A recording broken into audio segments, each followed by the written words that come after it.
মা হাওয়া এই দুনিয়ার যে সময়, আমাদের দুনিয়ার সময় না, একদিন 2 দিন 1 সপ্তাহ 2 সপ্তাহ, দুনিয়ার একটা সময় আছে না নাই? এই দুনিয়ার সময়ের 4 বছর আগে মা হাওয়া গন্ধম খাচ্ছে। কয় বছর? 4 বছর। 4 বছর আগে গন্ধম ফল খাচ্ছে। খাওয়ানোর পরে শয়তান বলতেছে যে তুমি একলা খালে তো হবে না, আদমকেও খাওয়ান লাগবে। কারণ 2 জন জান্নাতে থাকবার গেলে খালি তুমি জান্নাতে থাকবে আর তোমার স্বামী দুনিয়ার যাবে, তাহলে হবে? তকেও খাওয়ান লাগবে। তখন আদমকে খাওয়ানোর জন্য যখন মা হাওয়া গন্ধম নিয়ে আইছে, হাওয়ার হাতে গন্ধম থেকে তো আদম নবী সেই দৌড় যে গাছের কাছে যাবার নিষেধ করছে, আর সেই গাছের ফল তোমার হাতে। তা হাওয়া কয় আমি তো খাসি, আপনাকেও খাওয়াবার চাই। আদম নবী সেই দৌড়াইতে দৌড়াইতে একসময় ক্লান্ত হয়ে গেছে। বেহেশত তো বুঝতেছেন। তা হাওয়া সামনে যা মুচকি মুচকি হাসতেছে। আদম কয় হাসো কেন? আপনি যেটা দেখছেন সেটা ফেলে দিছি। ওটা কে আর লিয়ে দেয়? স্বামী পছন্দ করতেছে না খামাখা, ওটা লিয়ে লাভ কি? শয়তান বুদ্ধি দিচ্ছে যে ফল খাবি রে, শরবত বানা, ফল লিয়ে যা স্বামী দিলে হবি। তাই শরবত বানায় বলতেছে আপনি দৌড়ায় দৌড়ায় ক্লান্ত হচ্ছেন, দেখেন 1 গিলাস শরবত খান। তখন আদম নবী তো গন্ধম ফল খায়নি, ওই শরবত মনে করে খাচ্ছে। খাওয়ার পরে তাকে হাওয়া খালি মুচকি মুচকি হাসতেছে। তা আদম কয় কে রে হাওয়া হাসিস কেন? বলে যেটা ফল আকারে পারিনি সেটা শরবত করে খেলেছি। ওই সময় আদম নবী একটা চিৎকার দিয়েছিল, বুঝলেন? কঠিন চিৎকার। নারীরাই হলো পুরুষকে নির্যাতনকারী, নারীরাই হলো পুরুষকে নির্যাতনকারী। যে গাছের কাছে যাইতে আল্লাহ নিষেধ করছে, গেলে জালেম হবে। ওয়ালা তাকরাবা হাযিহি শাজারা ফাতাকুনা মিনাজ জালিমিন। আর সেই গাছের ফল তুই খালি হামাক শরবত করে খাওয়ালি, সাথে সাথে এই ডান হাতে, শোনেন দেখেন, এই ডান হাত মুখের মধ্যে ঢুকায় দিয়ে একেবারে এই পর্যন্ত কবজি পর্যন্ত ঢুকা দিয়ে রক্ত বমি করছে। এরপরে আল্লাহ বলতেছে আদম বার হ, জানাতে পারো। আদম কয় আল্লাহ ফল খালো কে? আর বার হওয়ার কোন খাক? আল্লাহ কয় হাওয়া তোর কে হয়? হাওয়া তোমার বউ হয়। তো তোর বউ গন্ধম গাছের কাছে গেল, তখন তুই কুটি আসলো? তোর বউ গন্ধম ফল পাড়া খালো, হাতত নিল, কুটি আসলো? আমি তো খেয়াল করি। তো খেয়াল করবি না কেন? বিয়ে করবি তুই আর খেয়াল করবো আমি? তোর বউকে খেয়াল না করার কারণে 2 জন আজকে যে বইরা চিল্লাচিল্লি করতেছে, আল্লাহকে আগে বউ ধরবি, তাই আল্লাহ আগে ওর স্বামী ধরবি। তোর বইয়ের টুটি এত লম্বা হলো রে? দুনিয়াত কি বইয়ের অভাব পড়ছে? বাদ দিয়ে আর একটা বিয়ে করবো। আসলে তো তাই, যাই আস্তে আস্তে কথা কয়, ছোট ছোট কথা কয়, সেরকম মেয়ে মানুষকে বাংলাদেশে নাই। তুই একটা দুধের গরু দেখে কিনিস, কোন গরুর দুধ বেশি হবে? তুই একটা আমের গাছ দেখে কিনিস, কোন গাছত আম বেশি ধরবি? তুই সব দেখে কিনা পারিস, তোর বিয়ে করার সময় দেখে পারিস নি? তো কেমনে দেখবো আল্লাহ? ওর মাও দেখবো, ওর নানিক দেখবো না? দেখাই বাজার একটা লিয়াচ্ছে করতেছে।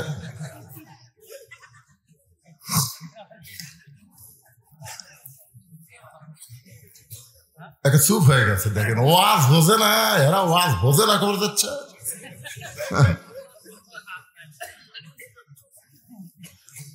তাহলে যেই বক্তা ওয়াজ করবে সেই বক্তার নাম হলো হযরত ওমর। জোরে বলেন নাম কি? যে জায়গায় বসে ওয়াজ করবেন সে জায়গাটার নাম হলো মসজিদে নববী। যে জায়গায় হযরত ওমর ওয়াজ করবেন সে জায়গার নাম হলো মসজিদে নববী। আপনার বলেন তো বক্তা ভালো দেখলেন, কিন্তু যে জায়গায় বসে ওয়াজ করবে সে জায়গাটা কেমন জায়গা? যে জায়গায় 1 রাকাত নামাজ পড়লে, 1 রাকাত নামাজ যদি কেউ আদায় করে, আল্লাহ খুশি হয়ে তার আমল নামায় 50,000 রাকাত নামাজের সওয়াব দিবে। যে মসজিদের পাশেই সবুজ গম্বুজের তলে আমাদের নবী কি শুয়ে আছে? জোরে কোন, কি করে আছে? না মরে আছে?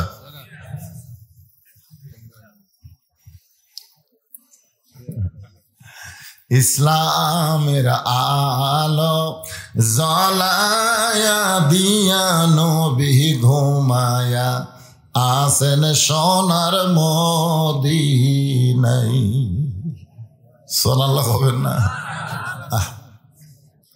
আজ থেকে 50 বছর আগে যখন বাংলাদেশ স্বাধীন হয় নাই, দিনাজপুরের জেলা স্কুলে আব্দুল আলিম একটা গান গাইছিল, আরব সাগর পাড়ি দিব নাই কই আমার তরি, আমি পাখি নই যে উড়ে যাব ডানাতে ভর করি, আমার স্বাদ আছে সম্বল নাই, স্বাদ আছে সম্বল নাই, করি কি উপায়, মনে বড় আশা ছিল যাব মদিনায়।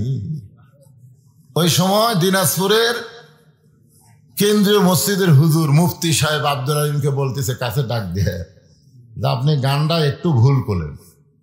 তা আব্দুল আলিম বলে, কি হুজুর, কি ভুল করেছি? বলে, আপনাকে বলা লাগতো মনে বড় আশা ছিল যাব মক্কা মদিনায়। আপনি শুধু মদিনার কথা বলেন, মক্কা কেন বাদ দিলেন? আব্দুল আলিম তখন চোখের পানি বের করে বলে, হুজুর শোনেন, ওই মদিনার মানুষটাকে কেউ যদি আপন করতে পারে, মদিনার মানুষটার সুন্নত আদর্শ কেউ যদি গ্রহণ করতে পারে, তাহলে শুধু মক্কা নয়, মক্কার মালিক পর্যন্ত তার উপর খুশি হয়ে যায়। আসলে মক্কা কি? মক্কা কি রে? মক্কা আল্লাহর ঘর, কাবা আল্লাহর ঘর। কিন্তু নবী যদি কাবার কাছে না থাকে, নবী হিজরত করে মদিনায় যাওয়ার পরে, মক্কা বিজয়ের পরে নবী কাবার দরজা খুলে দেখে 360টা মূর্তি কাবা ঘরের ভিতরে। তার মানে কি বুঝলেন?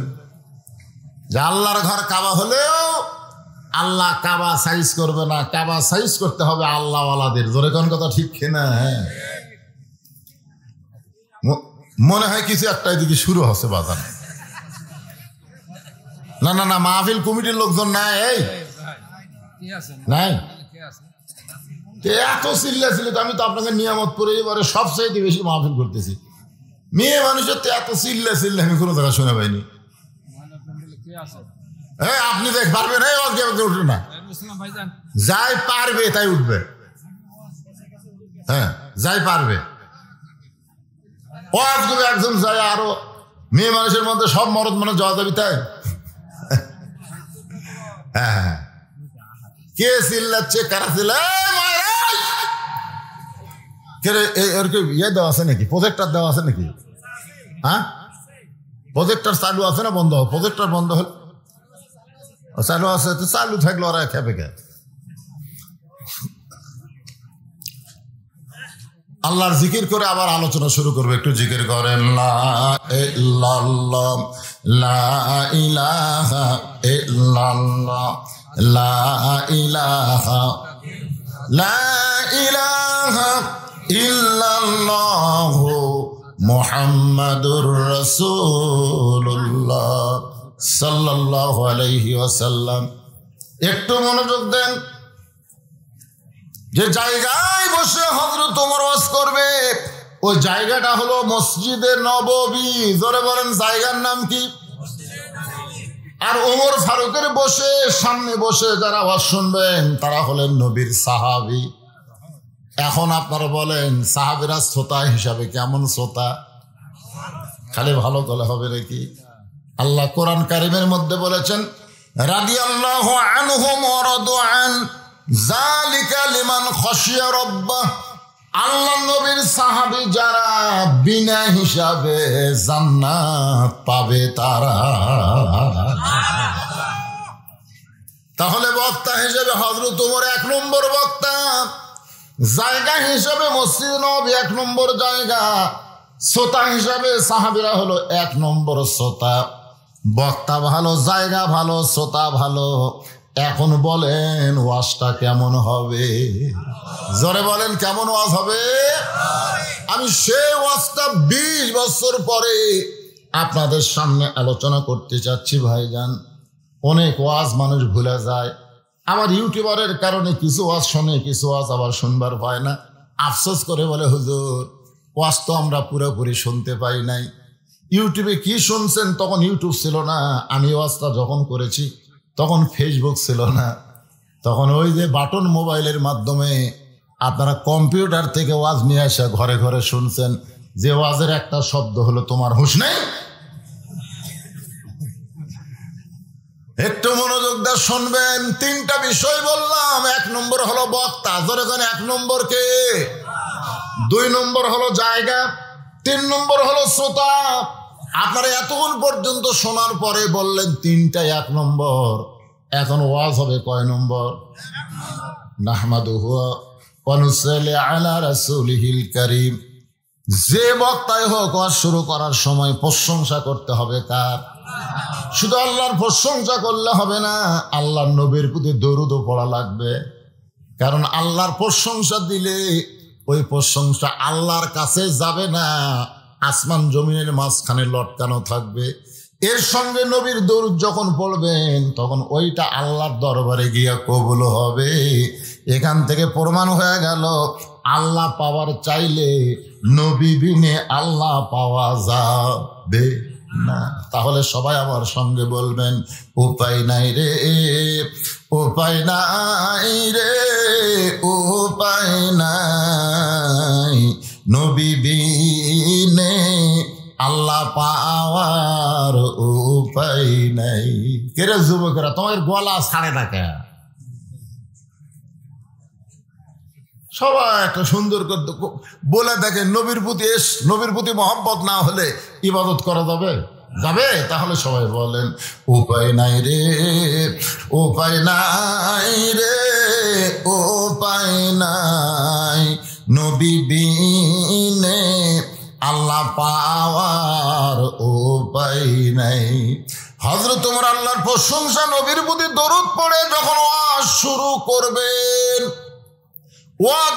শুরু করবেন, এমন সময় পিছন দিক থেকে একজন সাহাবী দাঁড়িয়ে বলতেছে, ইয়া আমিরুল মুমিনিন, আপনার ওয়াজ করার কোনো দরকার নাই, বরং আমি আপনাদেরকে ওয়াজ শোনাবার চাই।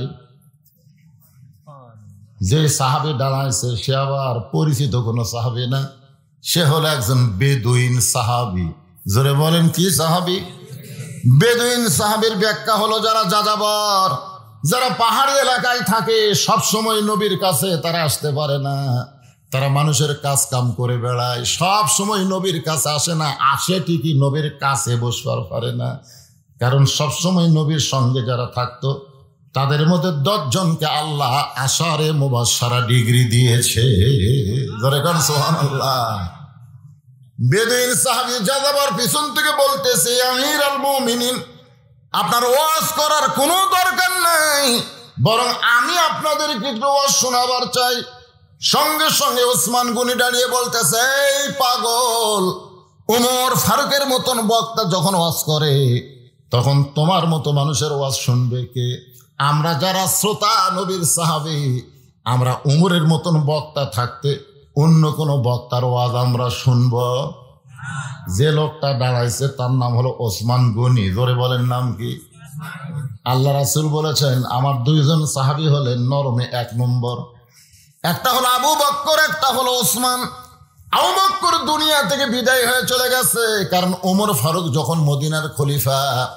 আপনারা বলেন তো, ওই সময় কি আবু বকর আছে নাকি? তাহলে সবচাইতে নরম মানুষটা গরম হয়ে বলতেছে, এই পাগল, তোমার কি হুঁশ নাই? ওমর ফারুকের মতন বক্তা যেখানে ওয়াজ করে তখন তোমার ওয়াজ শোনার মতন কোনো শ্রোতা নাই। আপনাদের কে কোন দল করেন সেটা ভিন্ন কথা, কে কোন দল করেন সেটা ভিন্ন কথা, কিন্তু একটা কথা আমরা একমত হব যে এই বাংলাদেশে সাইদি সাহেবের চাইতে বড় কোনো বক্তা আছে? আপনি যাই দল করেন, আপনি কওমি করেন, আলিয়া করেন, জামাত করেন, যে দল করেন, এমনকি আওয়ামী লীগও যদি করেন, আপনারা বলেন তো সাইদি সাহেবের চাইতে বড় কোনো বক্তা বাংলাদেশে আছে? সবাই জোরে কোন আছে? কেউ যদি দেখবার নাও পারে, তারপরে সাইদি সাহেবের নাম শুনলে চলো যাই, ঠিক কিনা বলেন? মনে করেন আপনাকে বোঝানোর জন্য বলতেছি যেখানে সাইদি সাহেব বসে ওয়াজ করতেছে আর আমি পিছন থেকে বলতেছি হুজুর আপনার ওয়াজ আমরা শুনবো না, আমি একটু ওয়াজ করবো, আপনাকে শোনাবার চাই, আপনারা আমাকে চান্স দিবেন। তাহলে ওসমান গনি ঠিক করছে না ভুল করছে? কিন্তু হযরত ওমর আল্লাহর কোরআন থেকে তেলাওয়াত করলেন, আতিউল্লাহ ওয়া আতিউর রাসূল ওয়া উলিল আমরি মিনকুম, আল্লাহর আনুগত্য করো, নবীর অনুসরণ করো, আমি যে তোমাদের আমির, তোমরা কি আমাকে মানো? সমস্ত সাহাবী বলতেছে একবার মানি, 100 বার মানি, 1000 মানি। ওমর ফারুক বলতেছেন তাহলে আমি চেয়ারে বসে থাকার পরে ওসমান গনি তুমি কেমনে দাঁড়ালা, বরং তুমি বসো। ওসমান গনিকে হযরত ওমর বসায় দিয়া এইভাবে জোড়হাত করে ওমর ফারুক বলতেছেন, ভাই তুমি যখন ওয়াজ করবার চাও আমি ওমরের কোন আপত্তি নাই। এখান থেকে কি প্রমাণ হলো, ওমর ফারুক যখন নবীর সাহাবী ছিলেন তখন 1 নম্বর গরম ছিলেন। 1 নম্বর গরম, রাস্তা দিয়ে যদি যায় শয়তান 40 দিন যাইতে ভয় পায়, জোরে কোন সুবহানাল্লাহ। কিন্তু ওমর ফারুক যখন খলিফা হলেন তখন তার মতন নরম মানুষ কেউ ছিল না, জোরে কোন সুবহানাল্লাহ। কারণ আল্লাহর কোরআনের আইন তার উপরে, ইন্নাল্লাহা ইয়ামুরুকুম আন তুআদ্দুল আমানাতি ইলা আহলিহা ওয়া ইযা হাকামতুম বাইনান নাস আন তাহকুমু বিল আদল, জোরে বলেন আল্লাহু আকবার। এমন নরম ছিলেন যখন খলিফা তখন ওমর ফারুক কি গরম না নরম? রাতের বেলা মদিনার অলিগলি ঘুরতেছে, দেখে তাঁবু টাঙ্গানো আছে, তাঁবুর বাইরে একটা লোকটা উত্তরে যায় দক্ষিণে যায়, উত্তরে যায় দক্ষিণে যায়। ওমর ফারুক লোকটাকে শান্ত করার জন্য, আল্লাহ রাসূল বলেছেন কোনো অশান্ত মানুষকে যদি শান্ত করতে চাও তাহলে তাকে সালাম দাও, যেরকম কি দাও। ওমর ফারুক রাত্রে লোকটাকে সালাম দিচ্ছে, আসসালামু আলাইকুম। লোকটা সালামের উত্তর দেয় না। ওমর ফারুক মনে করছে কানে কম শোনে, জোরে আসসালামু আলাইকুম। লোকটা সালামের উত্তর দেয় না। ওমর ফারুক মনে করছে বোধহয় বুঝি না সালাম রে, কাছে যায় হাত, আসসালামু আলাইকুম। লোকটা বলতেছে এই তুই আমার সালাম দিস, আমি সালামের উত্তর দেই না, তারপরে আবার দিস, তার মানে তুই সালামের উত্তর বুঝিস? ওমর ফারুককে ওই লোকটা বলতে তুই সালামের উত্তর বুঝিস? যে ওমর রাস্তা দিয়ে গেলে শয়তান কয়দিন যায় না, আর সেই ওমরকে লোকটা বলতেছে তুই কি সালামের উত্তর বুঝিস? ওমর ফারুক চোখের পানি বের করে বললেন, ভাই আমার মতন বোকা মানুষ এই দুনিয়াতে কেউ নাই, তাহলে সালামের অর্থটা কি তোমার কাছে আমি জানবার চাই। অর্ধ পৃথিবীর খলিফা হযরত ওমর চোখের পানি বের করে বলতে, সালামের অর্থটা বলো, শুনতে চাই। লোকটা বলে, সালামের অর্থ হলো আল্লাহ রহমত তোমার উপর বর্ষিত হোক। ওমর ফারুক বলে, এই জন্যই তো তোমাকে সালাম দিলাম, তুমি উত্তর দিকে দক্ষিণ দিকে যাওয়া আসা করতেছ, আল্লাহ রহমতে তুমি যেন ধৈর্য ধারণ করো। বলে, ফতিক তুই জানিস না আমার বাড়ি হলো অমুক জায়গায়, আমি গভীর রাত্রে আমার গর্ভবতী বউকে নিয়ে আমি অমুক কবিলায় যাওয়ায়, অমুক গ্রামে যাওয়ায় নিয়ত করেছি, কারণ ওই গ্রামটা হলো আমার শ্বশুর বাড়ি। দিনের বেলার চাইতে কোরআনের আইন যখন চালু হবে তখন রাতের বেলা মানুষ চলাচল করতে আরাম পাবে, ধরে কারণ সুবহানাল্লাহ। আমার গর্ভবতী বউকে নিয়ে আমি আমার শ্বশুর বাড়িতে রওনা দিলাম রাতের বেলায়, কিন্তু এই মাঝ পথে আমার বউয়ের প্রসব বেদনা এত বাইরে গেছে, আমি তাঁবু টাঙ্গায় দিয়ে সেই তাঁবুর মধ্যে আমার বউটা প্রসবের বেদনায় চিল্লা চিল্লি করতেছে। আমি হতবাগা স্বামী, কি করব, এই জন্যে বাহিরে ঘোরাফেরা করতেছি। ওমর ফারুক লোকটার কপালে একটা চুমা দিয়ে বললেন, ভাই অধৈর্য হয় না, আমার বাড়িতে ভালো একটা ধাত্রী আছে, আমার কাছে একটা ভালো ধাত্রী আছে যে সন্তান ঠিক মতো ধারণ করতে পারে। এই বলে হযরত ওমর এক দৌড়ে বাড়িতে আসলেন, দরজায় ডাক দিন, আব্দুল্লাহর মা। ওমর ফারুকের একটা ছেলের নাম হলো আব্দুল্লাহ, যে আব্দুল্লাহর যোগ্যতা হলো 6 লক্ষ হাদিসের হাফেজ, আবার 30 পারা কোরআনের হাফেজ। সুবহানাল্লাহ। আব্দুল্লাহর মা সঙ্গে সঙ্গে দরজা খুলে গেছে। ওমর ফারুক চমকে গিয়ে বলে, আব্দুল্লাহর মা, আমি তো ঘর থেকে বের হয়ে গেলে তাহাজ্জুদের সময় না হলে কোনোদিন আসি না, তাহলে ডাক দাও মাত্রই তুমি দরজা খুলে দিলে, তুমি কি ঘুম আসো নাই? আব্দুল্লাহর মা বলতেছে, ঘুমুর ফাঁস হয়ে গেল, আমি কোনোদিন আপনাকে বলতে চাইতাম না। আজকে যখন ধরা পড়ে গেছি তাহলে শোনেন, আপনি যখন বাড়ি থেকে বার হয়ে যান, আমি কোনোদিন বিছনায় ঘুমাই না। আমি সব সময় দরজার কাছে দাঁড়িয়ে আল্লাহর কাছে দোয়া করি, আল্লাহ যেদিন থেকে আমার স্বামী মদিনার খলিফা হয়েছে সেদিন থেকে মানুষের খাদিম হয়ে গেছে, মানুষের চাকর হয়ে গেছে। মানুষের দুঃখ কষ্ট দেখার জন্য রাতের বেলা বের হয়ে যায়। আমার স্বামীকে তুমি হেফাজত করো আল্লাহ। ওগো স্বামী, তুমি ঘুরবা রাস্তায় রাস্তায়, আর আমি আরামের বিছনায় ঘুম পাড়বো, এমন আব্দুল্লাহর মা আমি নই। তাহলে প্রতিদিন তাহাজ্জুদের নামাজের সময় আসেন, আজকে এত তাড়াতাড়ি কেন আসলেন? ওমর ফারুকের আব্দুল্লাহর মা, জান্নাতে যদি যাবার চাও তাহলে তাড়াতাড়ি অস্ত্র নিয়ে বার হও। বলে কিসের অস্ত্র? বলে একটা প্রসবের বেদনায় কান্না, মেয়েটা প্রসবের যাতনায় অস্থির, মেয়েটার বাচ্চা ধরা লাগবে। এখন অস্ত্র নিয়ে বউকে নিয়ে চলে গেছেন, তাবুর ওপার থেকে ভিতর দিকে ঢুকাইয়া দিয়েছেন। কিছুক্ষণ পরে ওমর ফারুকের বিবি ডাকতে বলে, ইয়া আমিরুল মুমিনিন, আপনার বন্ধুকে খবর দেন, আপনার বন্ধু একটা পুত্র সন্তানের বাবা হয়ে গেছে। আপনারা তো সুবহানাল্লাহ বলতেছেন, কিন্তু লোকটা থরথর করে কাঁপতেছে। ওমর ফারুক বলে, ভাই কাঁপার কারণ কি? বলে, আপনি অর্ধ পৃথিবীর খলিফা হয়ে আমারে তিনবার সালাম দিয়েছেন, আমি সালামের উত্তর দেইনি, আপনার সঙ্গে খারাপ ব্যবহার করলাম, এরপরেও আপনার বউ দিয়া আমার গর্ভবতী বিবির বাচ্চা খালাস করলেন।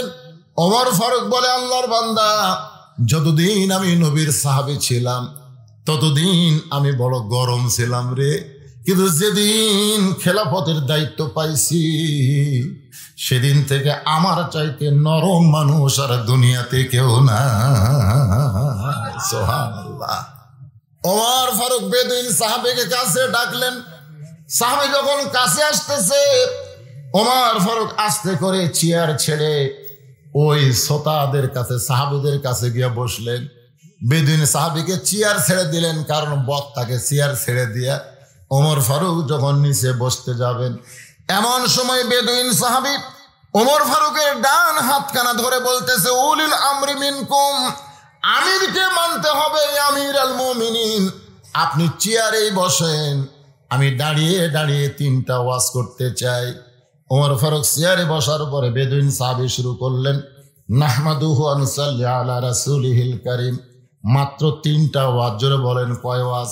1 নম্বর ওয়াজ হলো আশহাদু মা লাম আরব, আমি না দেখা জিনিসের সাক্ষী বাড়ি।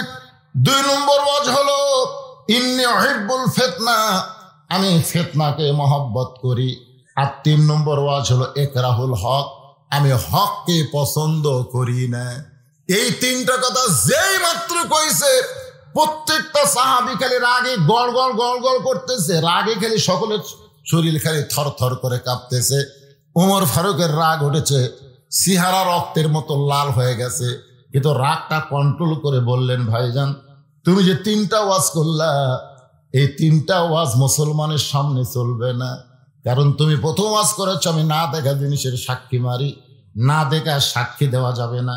তুমি 2 নম্বর ওয়াজ করেছো আমি ফিতনাকে মহব্বত করি, রাসূল বলেছে আল ফিতনাতু আশাদ্দু মিনাল কতল, আল ফিতনাতু আশাদ্দু মিনাল জিনা, ফিতনা হলো জিনা কতলের চাইতেও মারাত্মক গুনাহ। আর তুমি বলেছো ইকরাহুল হক, আমি হককে পছন্দ করি না, ওয়াতাওয়াসাউ বিল হক, আল্লাহ হকের দাওয়াতের কথা কোরআনে বলেছেন। তুমি ভুল ওয়াজ করেছো ভাই, তুমি ওয়াজ পাল্টাও, তুমি ওয়াজ পাল্টাও। ওমর ফারুক শরীর কিন্তু রাগ উঠে গেছে, তারপরেও খলিফা হওয়ার কারণে বলতেছেন ওয়াজ পাল্টাও, যদি ওয়াজ না পাল্টাও তাহলে জনগণ সাহাবী কিন্তু তোমাকে গণধোলাই দিবি। জোরে কোন কি ধোলাই? কারণ মুসলমানের সামনে সব ওয়াজ করা যাবে। আজকে ভালো চলতেছিল,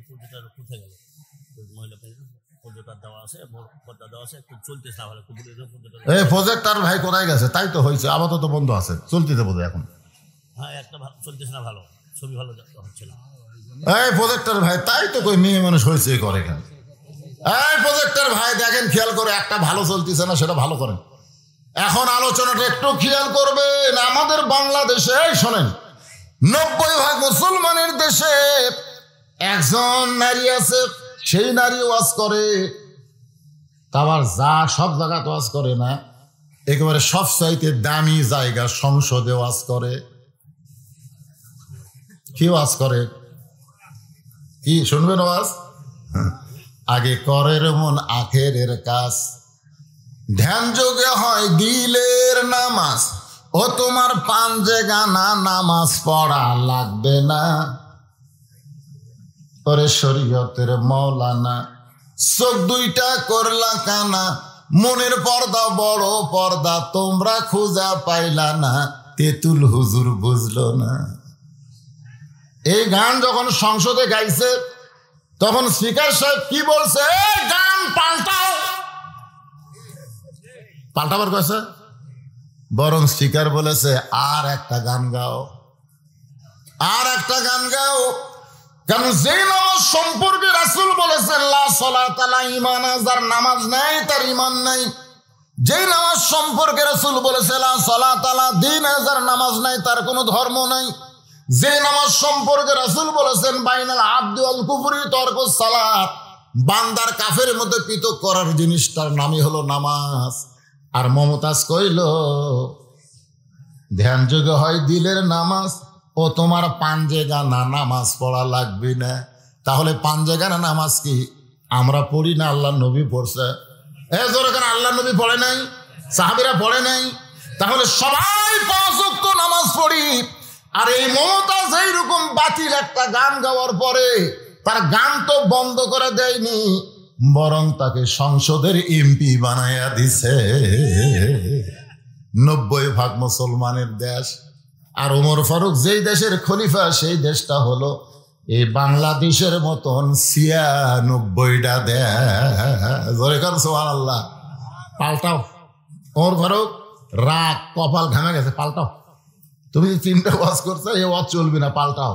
বেদুইন সাহাবী বলতেছে আমিরুল মুমিনিন, আমি যে 3টা ওয়াজ করেছি আর চাইতে ভালো ওয়াজ আর পৃথিবীতে নাই, কিন্তু আপনারা বুঝবার পারেননি।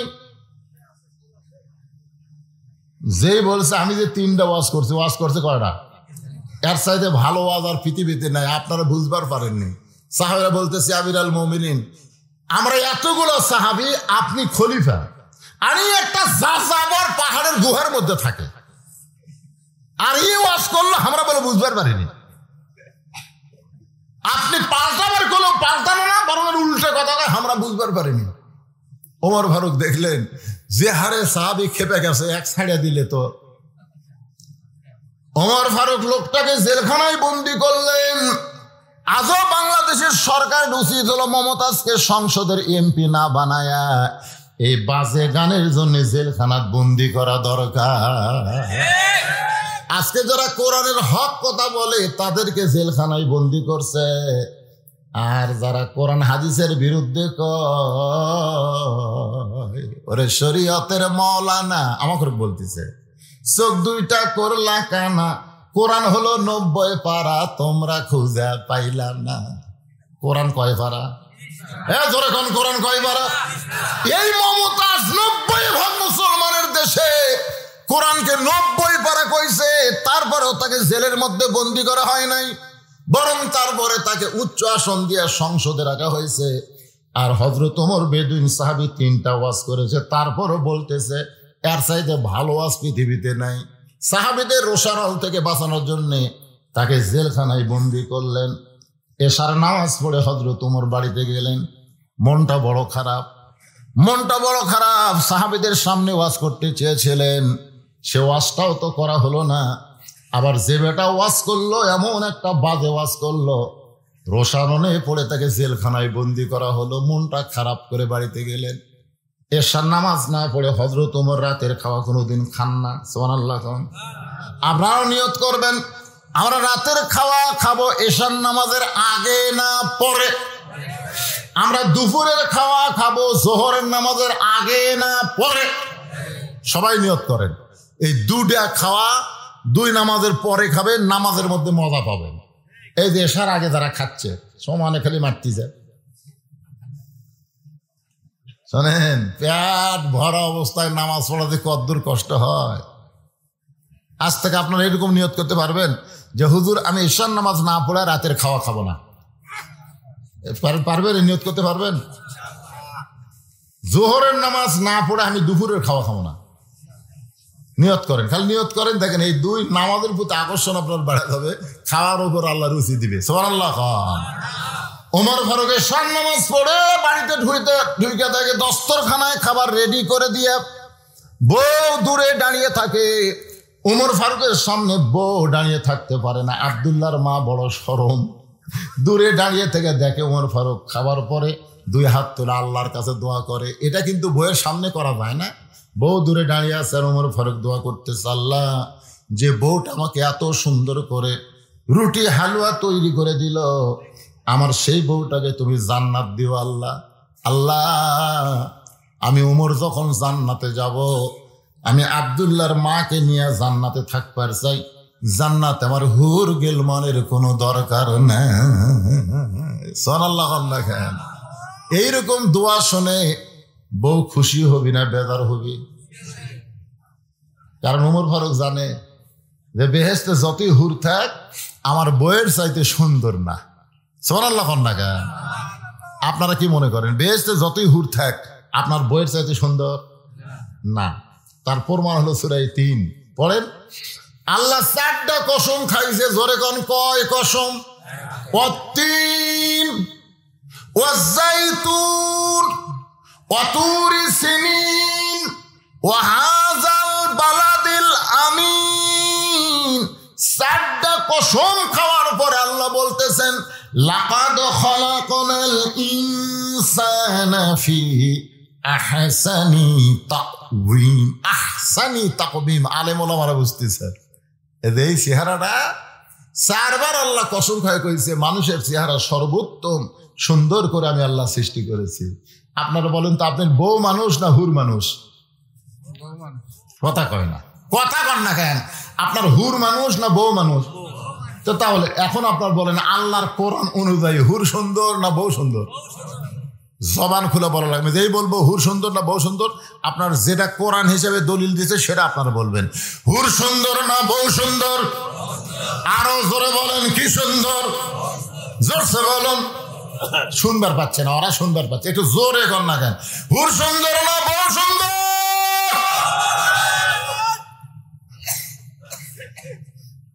নামাজ পড়ে ফজর নামাজ পড়ে দোয়া করতেছে, আল্লাহ আল্লাহ আল্লাহ জান্নাত দিও, আল্লাহ আল্লাহ জান্নাত একটা হুর দিও আল্লাহ। বউ চিন্তা করে কে রে জান্নাত পড়তে বুঝে পেলাম, কিন্তু হুর কি? নামাজ শেষ করলে বলতে কেবল স্বামী তুমি যে হুর চাইলে হুর কি? বলে হুর হলো সুন্দরী, তোর মতন বেয়া চাহিদা না। দুনিয়াতে ঠকছি ঠকছি, মরার পরে আর ঠকবো না, এই জন্য জান্নাত আল্লাহ হুর, আল্লাহ আমার হুর দেয়। বউ চিন্তা করে কারেন্ট গেলে আমি ফাঁকে থাকে, ওর ফাটা ফাঁত আমি ভেজলিন দিয়ে দিই, ওর সামনে 3 বেলা আমি খাবার বাড়া দিই, লবণ কম হলে সেই গরম হয়, তেল বেশি হলে ওরে বাবারে খাবার চায় না। আর যে হুর ওর কোনো খেদমতি করে না, ওই তাকি চায়, তারা হামাক চায় না, তা আমি খামাক এক ধান্দার। পরদিন ফজর নামাজ পড়ে বউ দোয়া করতেছে, আল্লাহ জান্নাত দিও, আল্লাহ জান্নাত একটা হুরে দিও। স্বামী বলে কে রে বিবি হুরে কি? বলে হুরের মতন হুরে একটা সুন্দর যুবক, তোমার মতন পা ফাটা না। আপনারা বলেন তো ফেতনা বাড়বে না কমবে? এই জন্য জান্নাতের হুরের কোনো চিন্তা নাই, আমার চিন্তা হলো আমার বউটা যদি জান্নাতি হয়। আল্লাহ রাসূল বলেছেন তোমার বউ যখন জান্নাতি হবে তখন জান্নাতি হুরের চাইতেও তোমার বউয়ের চেহারা আল্লাহ কোটি গুণ সুন্দরী বানায়া তোমার বউটাকে জান্নাতের হুরের নেত্রী বানায়া দিবে। ওমর ফারুকের বিবি দূরে দাঁড়ায় থাকে, দেখে আর দোয়াটা শোনে।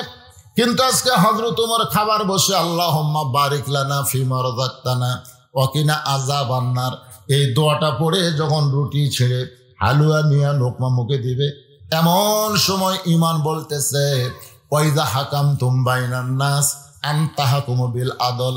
ওমর তোমাকে ক্ষুধা লাগতেছে আর তুমি খাইতেছো, কিন্তু যাকে জেলখানায় বন্দি করেছ সে বেদুইন সাহাবি খাইছে কিনা একটা বার কি তার খবর নিছ?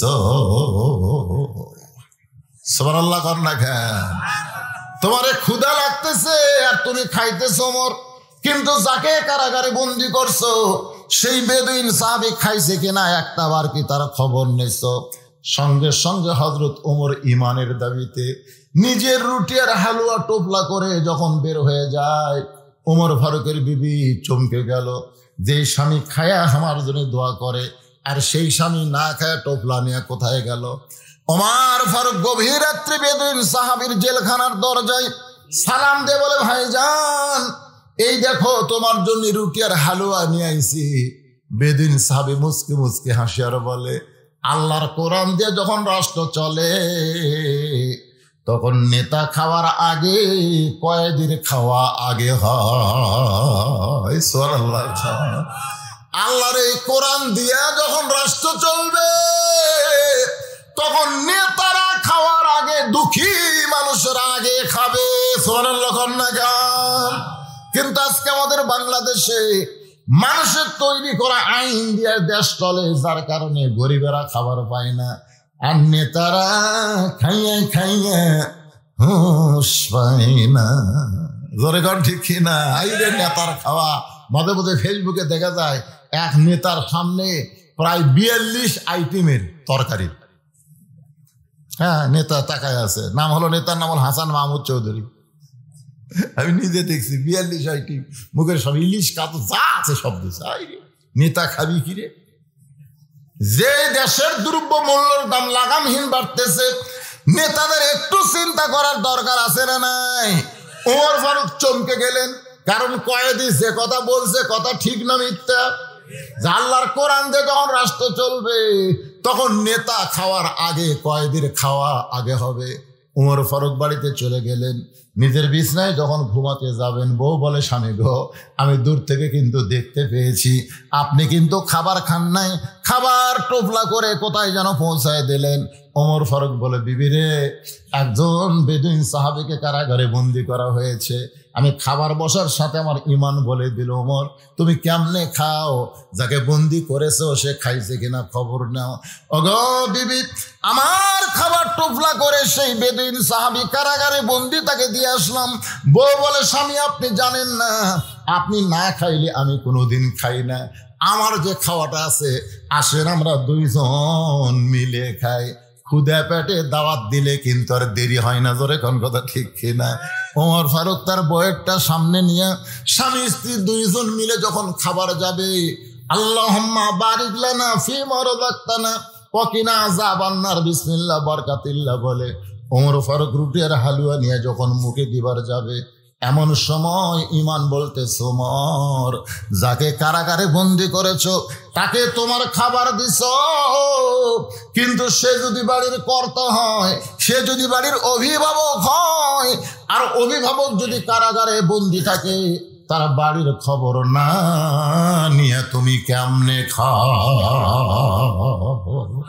ওয়াইযা হাকামতুম বাইনান নাস আন তাহকুমু বিল আদল। আল্লাহু আকবার। ওমর ফারুকের হাত থেকে রুটি পড়ে গেল, হালুয়ার জায়গা হালুয়া। বউ বলে, স্বামী গো, আপনি কি খাবেন না? আমার খাবার আপনি দুইজন মিলে খাবার চায়, কিন্তু সেই খাবার খাইতে গিয়ে আপনি কেন হাতটা থরথর করে কাঁপতেছে? ওমর বলে, বিবি রে, যাকে কারাগারে বন্দি করেছি তার কাছে আমার খাবার পৌঁছায় দিলাম, কিন্তু তোমার খাবার যখন খাইতে যায় তখন আমার ইমান বলতেছে সে যদি বাড়ির কর্তা হয়, আর বাড়ির কর্তা যদি কারাগারে বন্দি থাকে, তার বাড়ির খবর না নিয়ে তুমি কেমনে খাও? বিবি রে, আজকের আবার খাওয়ার হবে না, বরং তুমি খাও, আমি না খাইয়া ঘুম পাড়তে চাই। বউটা মুচকে হাসি দিয়ে স্বামীর কপালে চুম্বন দিয়ে বলে, স্বামী গো, আপনি কি মনে করেছেন আমি খাবো আর আপনি খাবেন না? হবে না, বরং আমার খাওয়া টোপলা করে আপনার হাতে দিয়ে দিলাম।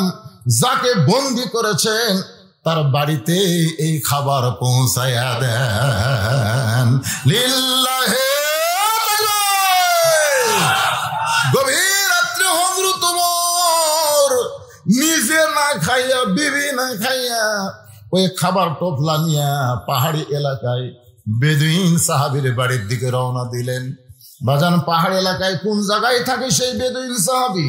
ওই জায়গা হযরত ওমর খুঁজে খুঁজে দেখে বাড়ির দরজায় একটা ছোট্ট বাচ্চা বাবা বাবা বলে কাঁদতেছে।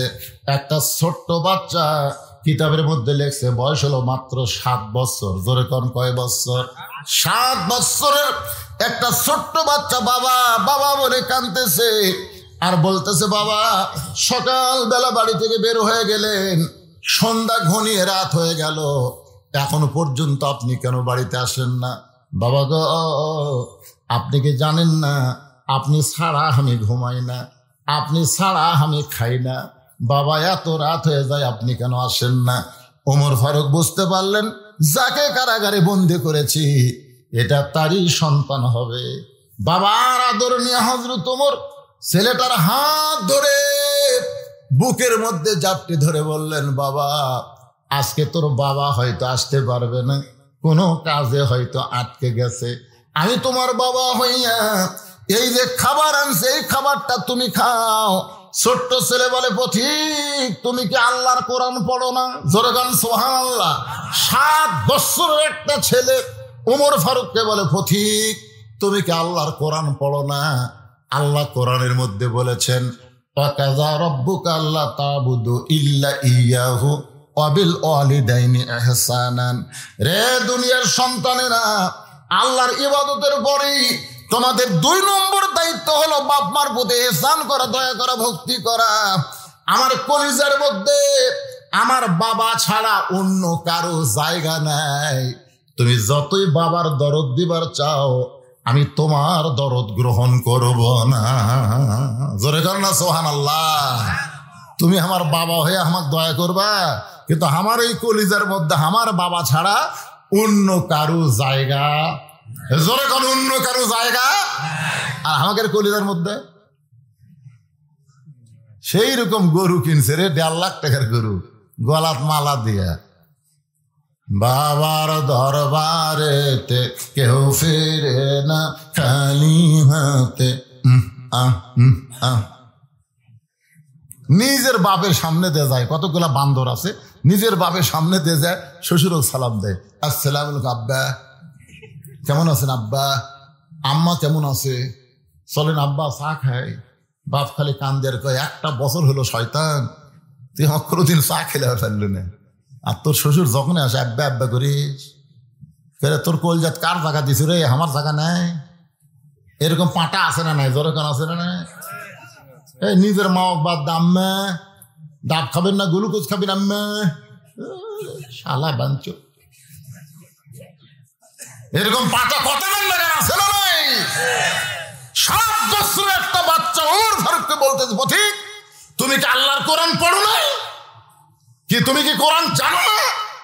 যে কোরআনে আল্লাহ বলেছে আল্লাহর গোলামির পর বাপ মা ছাড়া অন্য কারো জায়গা নাই, ইহসান করো, ভক্তি করো একমাত্র কাকে? বাপ মাকে।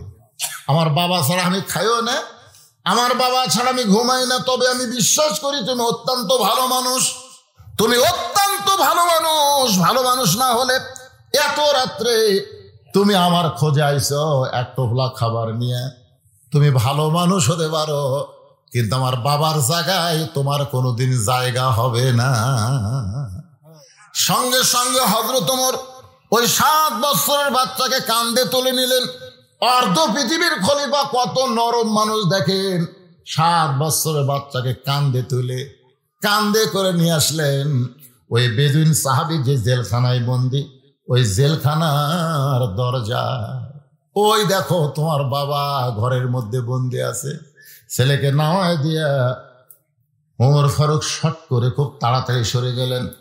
একটু সরে গিয়ে শুনতেছেন দেখি ছেলে বাবার সম্পর্ক কি হয়, বাবা ছেলের সম্পর্ক একটু দেখার দরকার আছে না নাই।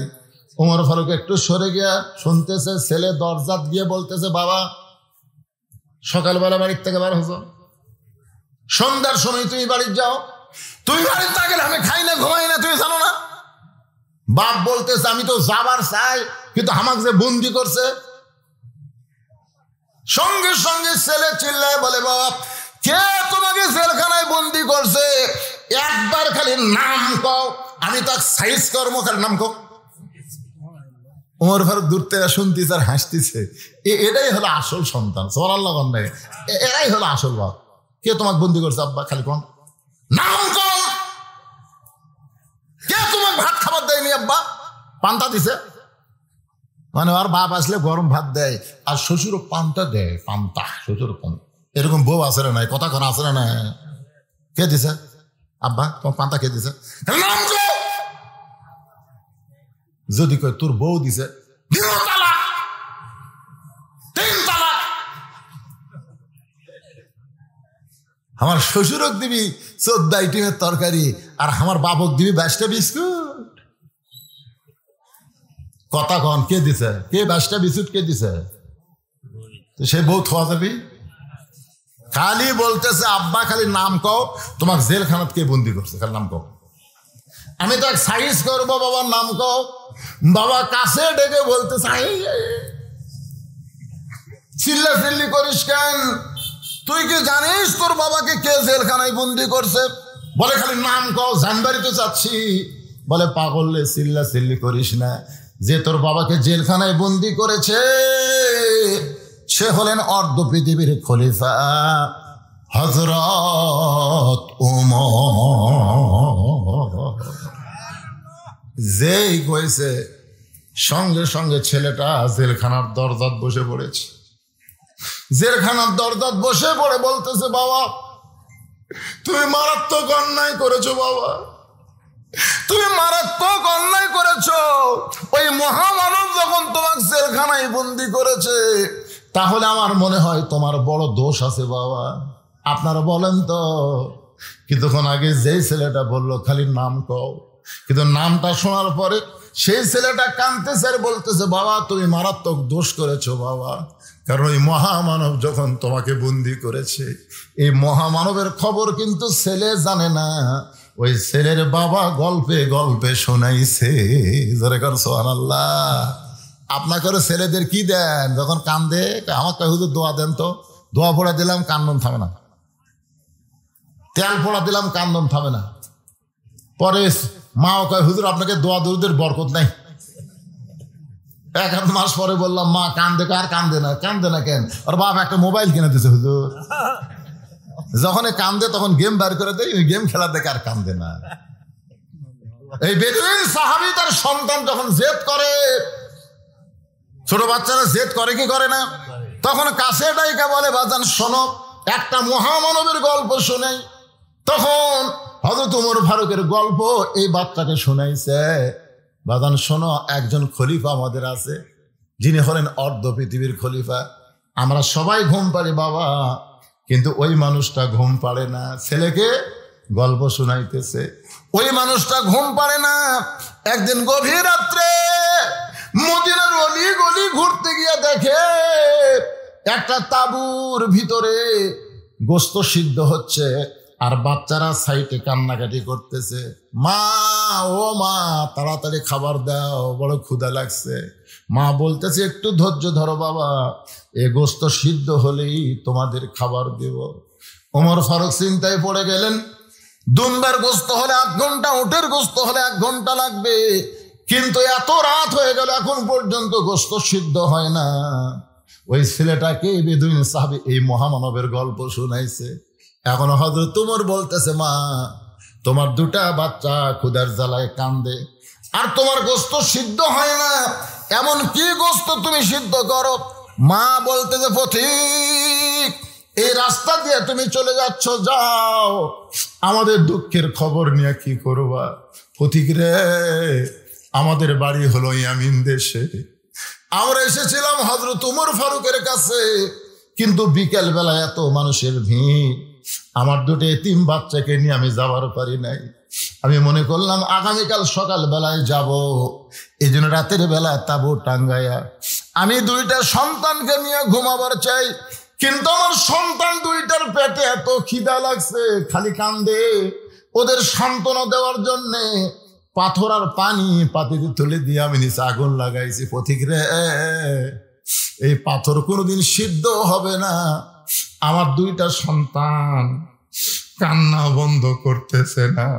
আমি মনে করেছিলাম হয়তো এক সময় শান্ত নাই ঘুমায় যাবে, কিন্তু এত পেটে ক্ষুধা বেশি হয়েছে পথিক, মনে হয় আজকে রাত আর আমার সন্তান দুইটা কাটাবে না। ওমর ফারুক বলে, মা একটু ধৈর্য ধরো। এক দৌড় বাইতুল মালের দরজায় আসলাম, আটার একটা বস্তা আমার মাথায় উঠাইয়া দে। আসলাম বলে, আমিরাল মুমিনিন, আপনি হলেন অর্ধ পৃথিবীর খলিফা, আমারে বলেন কোথায় নিয়ে যাওয়া লাগবে।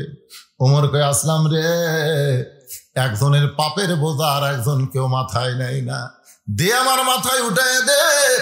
আটার বস্তা যখন হযরত ওমরের মাথায় খুব জোরে জোরে দৌড়ায়, আসলাম পিছন দিক থেকে বলে, হুজুর এত দূরে দৌড়ালে আপনি পড়ে যাবেন, আপনার কষ্ট হবে। ওমর কান্দের বলে, আসলাম রে, সময় মতো যদি যাবার না পারি তাহলে জাহান্নামের আগুনকে আল্লাহ ওমরকে পুড়াইয়া ফেলবে। এক দৌড়ে তাবুর কাছে এসে, মা তোমার দুইটা বাচ্চা কি জীবিত আছে? মা বলে, এখনো কাঁদতেছে। তাড়াতাড়ি রুটি তৈরি করো, হালুয়া তৈরি করো। হালুয়া রুটি তৈরি হয়ে গেলে এবার মেয়েটা ওমর ফারুকের সামনে দেয়। ওমর ফারুক দুইটা বাচ্চা কেউরাতির উপরে নিয়ে রুটি ছেড়ে হালুয়া নিয়ে যখন মুখে দেয়, দুইটা বাচ্চা ওমর ফারুকের চোখের পানি মুছে দিয়ে বলে, ওগো পথিক, আপনি কাঁদেন কেন? আমাদের বাবার চাইতেও আপনি বাবার দরদ দিয়ে আমাদেরকে খাওয়াইতেছেন, আপনি কাঁদেন কেন? ওমর দুই হাত তুলে বলে, আল্লাহ এই অধমকে তুমি জাহান্নামের আগুন থেকে বাঁচায়া দাও। মা চিল্লাই বলে, কে গো তুমি? এত ভালো মানুষ হওয়ার পরেও জাহান্নামের আগুন থেকে বাঁচার জন্য কান্দো। যদি ওমর খলিফা না হইয়া আল্লাহ তোমাকে মদিনার খলিফা বানাই দিত, তাহলে আল্লাহ মদিনাকে জান্নাত বানাইতো। বেদুইন সাহাবীর সন্তান বলে, বাবা সেই মহামানব তোমাকে জেলখানায় বন্দি করেছে, তুমি মারাত্মক অপরাধ করেছো বাবা, তুমি মারাত্মক অপরাধ করেছো বাবা। বাবা গো, ওমর ফারুক কোথায় থাকে আমাকে একটু বলো গো বাবা, আমি 7 বছর সন্তান তার কাছে যাব, তার পা ধরে হলো আমার বাবাকে জেলখানা থেকে আমি মুক্ত করব। বেদুইন সাহাবী ছেলেটাকে কাছে ডাক দেয়, বলে, বেটারে ওমর ফারুকের পা ধরলে জেলখানা থেকে তোর বাপকে বাঁচাতে পারবে না। কারণ ওমর ফারুক ডিগ্রি কেন পাইছে জানিস? হক আর বাতিল কোনদিন একত্র করে না। কুল জাল হক ওয়া যাহাকাল বাতিল ইন্নাল বাতিলা কানা যাহুকা। সুবহানাল্লাহ। ওমর ফারুকের কাছে গিয়ে লাভ নাই। তোর বাপকে যদি তুই জেলখানা থেকে বার করবার চাস, তাহলে শিক্ষামন্ত্রী হযরত আলীর কাছে যা। সুবহানাল্লাহ কবেন না? কারণ শিক্ষামন্ত্রী যদি এখন থাকতো, যখন আমি 3টা ওয়াজ করছি, যে 3টা ওয়াজের কারণে আমাকে জেলখানায় বন্দী হতে হয়েছে, ওই সময় যদি খালি শিক্ষামন্ত্রী থাকতো তাহলে আমাকে জেলখানায় বন্দী হওয়া লাগতো না। কিন্তু ওই সময় শিক্ষামন্ত্রী ছিল না, যার কারণে আমার অবস্থায়। যদি জেলখানা থেকে আমাকে বার করবার চাস, তাহলে শিক্ষামন্ত্রী হযরত আলীর কাছে যা। আল্লাহ নবী যখন মদিনার খলিফা, তখন আলীকে নবী শিক্ষামন্ত্রীর দায়িত্ব দিয়েছিলেন। সুবহানাল্লাহ। আবু বকর রাদিয়াল্লাহু যখন মদিনার খলিফা, তখন ওই আলীকেই শিক্ষামন্ত্রীর দায়িত্ব দিয়েছে। সুবহানাল্লাহ। আর হযরত ওমর যখন মদিনার খলিফা, ওই আলীকেই শিক্ষামন্ত্রী। কারণ আনা মাদিনাতুল ইলমি ওয়া আলীউ বাবুহা। রাসূল বলেছেন, আমি হলাম ইলমের শহর, আলী হচ্ছে তার দরওয়াজা। সুবহানাল্লাহ। তাহলে শিক্ষামন্ত্রী বোঝেন, এই শিক্ষামন্ত্রী বোঝে। আজকে বাংলাদেশের শিক্ষামন্ত্রী কি নাম কি? কম কথা কয় না। এই যে মাদ্রাসার শিক্ষা যে আছে, এই যে হাফেজি মাদ্রাসা যে আপনারা শিখতেছে, আপনাকে এতিম বাচ্চারা যে লেখাপড়া করতেছে, এই যে 6টার মাথার যে পাগড়ি দেওয়া হলো, বর্তমান শিক্ষামন্ত্রী এগুলো বোঝে? কথা কয় না, কথা কয়, এগুলো বোঝে? আল্লাহ রাসূল বলেছেন, খায়রুকুম মান তাআল্লামাল কুরআন ওয়া আল্লামাহ। ওই ব্যক্তি হলো পৃথিবীর সবচাইতে সম্মানী এবং দামি, যে আল্লাহর কোরআন শিখেছে এবং এবং অপরকে কোরআনের শিক্ষা দেয়, এইটাই যদি শিক্ষামন্ত্রী না জানে তাহলে কিসের শিক্ষামন্ত্রী রে? এরা শিক্ষামন্ত্রী কয়? আকডম বাগডম ঘাডম সাজো ঢাক ঢললম সাজর বাজো, এই মিথ্যা শিক্ষা দিয়ে মাস গেলে 50,000 টাকা গুনে এলে। আর জালিকাল কিতাবুল আরাই হুদালিল মুত্তাকিন, এই সত্যি শিক্ষা তারা দিচ্ছে। হায় হায় রে, শিক্ষামন্ত্রী অন্তত একটা বুঝে শোনা দেওয়া দরকার যে মুসলমানের জন্য কোন শিক্ষার গুরুত্ব বেশি, এটা জানার দরকার আছে না? কথা কন্যাকার আছে না? না, মা এসে বলতে হুজুর দোয়া করেন, এই বসে না, খালি খাড়া হয়ে পেশাব করে। বাথরুম গেলে ওর মাও গোসল করাবার যায়, এই পেশাব কর বসতে, বসে না, ওটি খাড়া হয়ে মারে, ওই বারাও খাড়া হয়ে পেশাব করে। আমাকে হুজুর দেখেন তো দোয়া দেখ বসন চাই কিনা। আচ্ছা আপনারা বলেন, যে ছেলে খাড়া হয়ে পেশাব করে এক দোয়া দিয়ে বসন যাবি? কি তোর মাও গ্রাম সম্পর্কের ভাবি হয়, ধরছেন কি করবে? আমি কাছে টাকা আয়াতুল কুরসি বড় বাতা ঠোক দিয়ে বললাম, কিন্তু বসিস না কেন? পেশাব বসে করা লাগে পাগলা, কোন ক্লাসে পড়িস? ক্লাস 1-এ পড়িস। আসা তো বসিস না কেন? তোর স্যার তো শিখাইনি। চাচা দেখি কয় প্রাইমারি পেশাবখানা যায় দেখি আমার সব সারি খাড়া হয়ে পেশাব করে। ওই শিখিছে রে, প্রাইমারি যে শিখিছে যে খাড়া হয়ে মারা লাগবি, বসা লাগবি না। তো স্যারেরাই মারতেছি, তুই কি করবি? আরে এই মাদ্রাসার একটা বাচ্চা, এই মাদ্রাসার একটা বাচ্চা দেখেন দেখেন, আমি নিজের চোখে দেখছি, আমার আব্দুল্লাহ নিজের চোখে দেখছি পেশাব করা যায়। আমি হুজুর কলাম, হুজুর আর হোপেন কাজ ধরছে, হুজুর এক ওষুধ খেলেন। মত আমি কলে হাসে আর কয়, হুজুর আপনি তো আলিয়া মাদ্রাসার ছাত্র, হুজুর এই কমের গুণ তো আপনি জানেন না। আমি কিন্তু আসলে আলিয়া, এই কমের গুণ কি গুণ রে? এটা কাশ না হুজুর, পেশাব নিংড়াচ্ছে, পেশাব নিংড়াচ্ছে হুজুর। পেশাব নিংড়া পানি খরচ করে উজু করবি কে? আব্দুল্লাহ উজু করিস কে? আপনি জানেন না আমরা কি পড়ি? আপনি জানেন না এটা ধরবার গেলে হুজুর শরীরকে পবিত্র করা লাগবে। আব্দুল্লাহ বুকের মধ্যে নিয়ে আর কপালের চুবা দেখে আমার সারা জীবনের ওয়াজ সার্থক রে, সারা জীবনের ওয়াজ সার্থক। আমি ওয়াজ করে যে টাকা পাই সব টাকা দিয়ে এই মসজিদ মাদ্রাসায় তিনখানা চালাই, এটা আমার ভাই দেখে আছে সার্থক। আগে প্রথম মনে করছিলাম যে ওয়াজ দিয়ে আমি জান্নাতত যাবো, অত সোজা লয়। অধিকাংশ বক্তারাই ওয়াজ করে জাহান্নামত যাবে, অধিকাংশ বক্তারা। পরে চিন্তা করলাম 3টা বেটির বাপ হচ্ছি, যদি আল্লাহ এই সুযোগে জান্নাত দেয়, 3 মেয়ের বাপ। পরে একটা হাদিস দেখলাম, কেউ যদি একটা আল্লাহর ঘর তৈরি করে দেয় আল্লাহ তাকে একটা জান্নাত দেয়। একটা মসজিদ তৈরি করলাম, পরে মাদ্রাসা তৈরি করলাম। তারপরে একদিন আমি কান্দি তাহাজ্জুদের সময় যে আল্লাহ জান্নাত পাওয়ার মতন যোগ্যতা মসজিদ মাদ্রাসা এতিমখানা ওয়াজ হাজি হজ বেটির বাপ তাও আমার হয়নি। আমার যোগ্যতা কেবল কদ্দুর পর্যন্ত আমি জানি না, তবে তোমার দয়ায় খালি জান্নাতের বারান্দাতে একটু আমাকে দেখা দিও, আমি খালি জান্নাতের লোক দেখবো আল্লাহ। আমি ঢুকতে চাই না আল্লাহ, কিন্তু জাহান্নামের আগুন থেকে আমাকে একটু বাঁচাও আল্লাহ। আপনি যদি জাহান্নামের আগুন থেকে বাঁচবার চান, আজকে এই মঞ্চে আপনাদের বলতে হবে, আপনাদের মাসুম বাচ্চার হাতে এই কোরআন শরীফ তুলে দিতে হবে, তুলে দেওয়া লাগবে। কারা কারা মাসুম বাচ্চা ছোট বাচ্চার হাতে আল্লাহর কোরআন দিবার চান? 2 হাত তুলে আল্লাহ দেখান তো দেখে। লিল্লাহি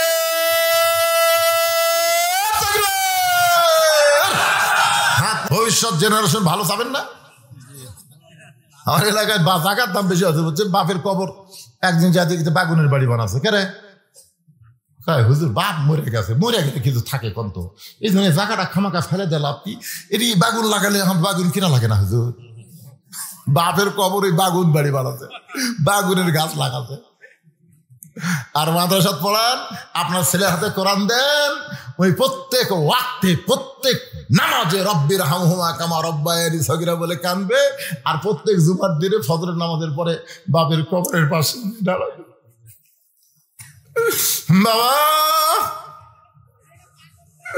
আপনি আমাকে একদম বাগডুমে দেননি বাবা, আপনি আমাকে শয়তানি শিক্ষা না দিয়ে মাদ্রাসায় ভর্তি করে দেওয়ার কারণে আমি কোরআনের হাফেজ হয়েছি বাবা।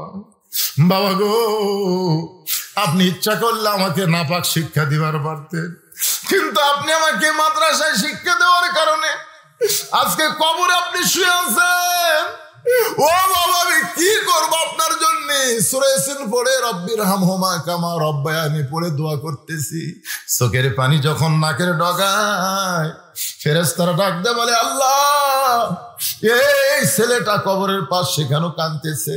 আল্লাহ কয়, তোদের বাপ মা নাই, তোরা বুঝবি কেমনে? ওটা কোরআনের মাদ্রাসার বাচ্চা, বাবার কবরের পাশে কান্দে। ওর চোখের পানি নাকের ডগায় আসার আগে আমি ওর বাবার কবরকে জান্নাত বানায়া দিলাম।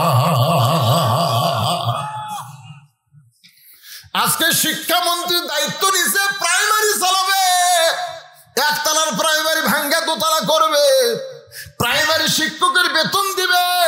কিন্তু 90% মুসলমানের দেশের শিক্ষামন্ত্রী এই কোরআনের মাদ্রাসার দায়িত্ব নেয়নি ভাইজান।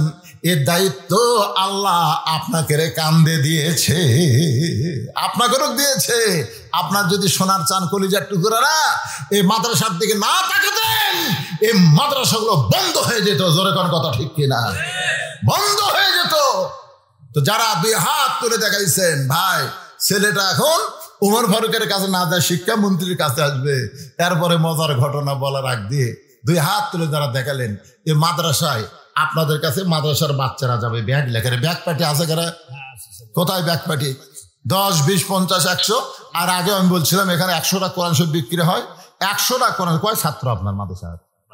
52টা। আজকে 100টা বিক্রি করবো না, 52টা কোরআন শরীফ বাপ মা যাদের কবরে গেছে, 52টা কোরআন শরীফ মাত্র 500 টাকা দিবেন। একটা কোরআন দানের সওয়াব আল্লাহ তাআলা আপনাদের আমল নামায় দিয়ে দিবে, বাপ মার কবরে আল্লাহ দান করে দিবে। না বলতেই এক ছোট্ট বাচ্চা, কেন তোর নাম কি রে? হ্যাঁ,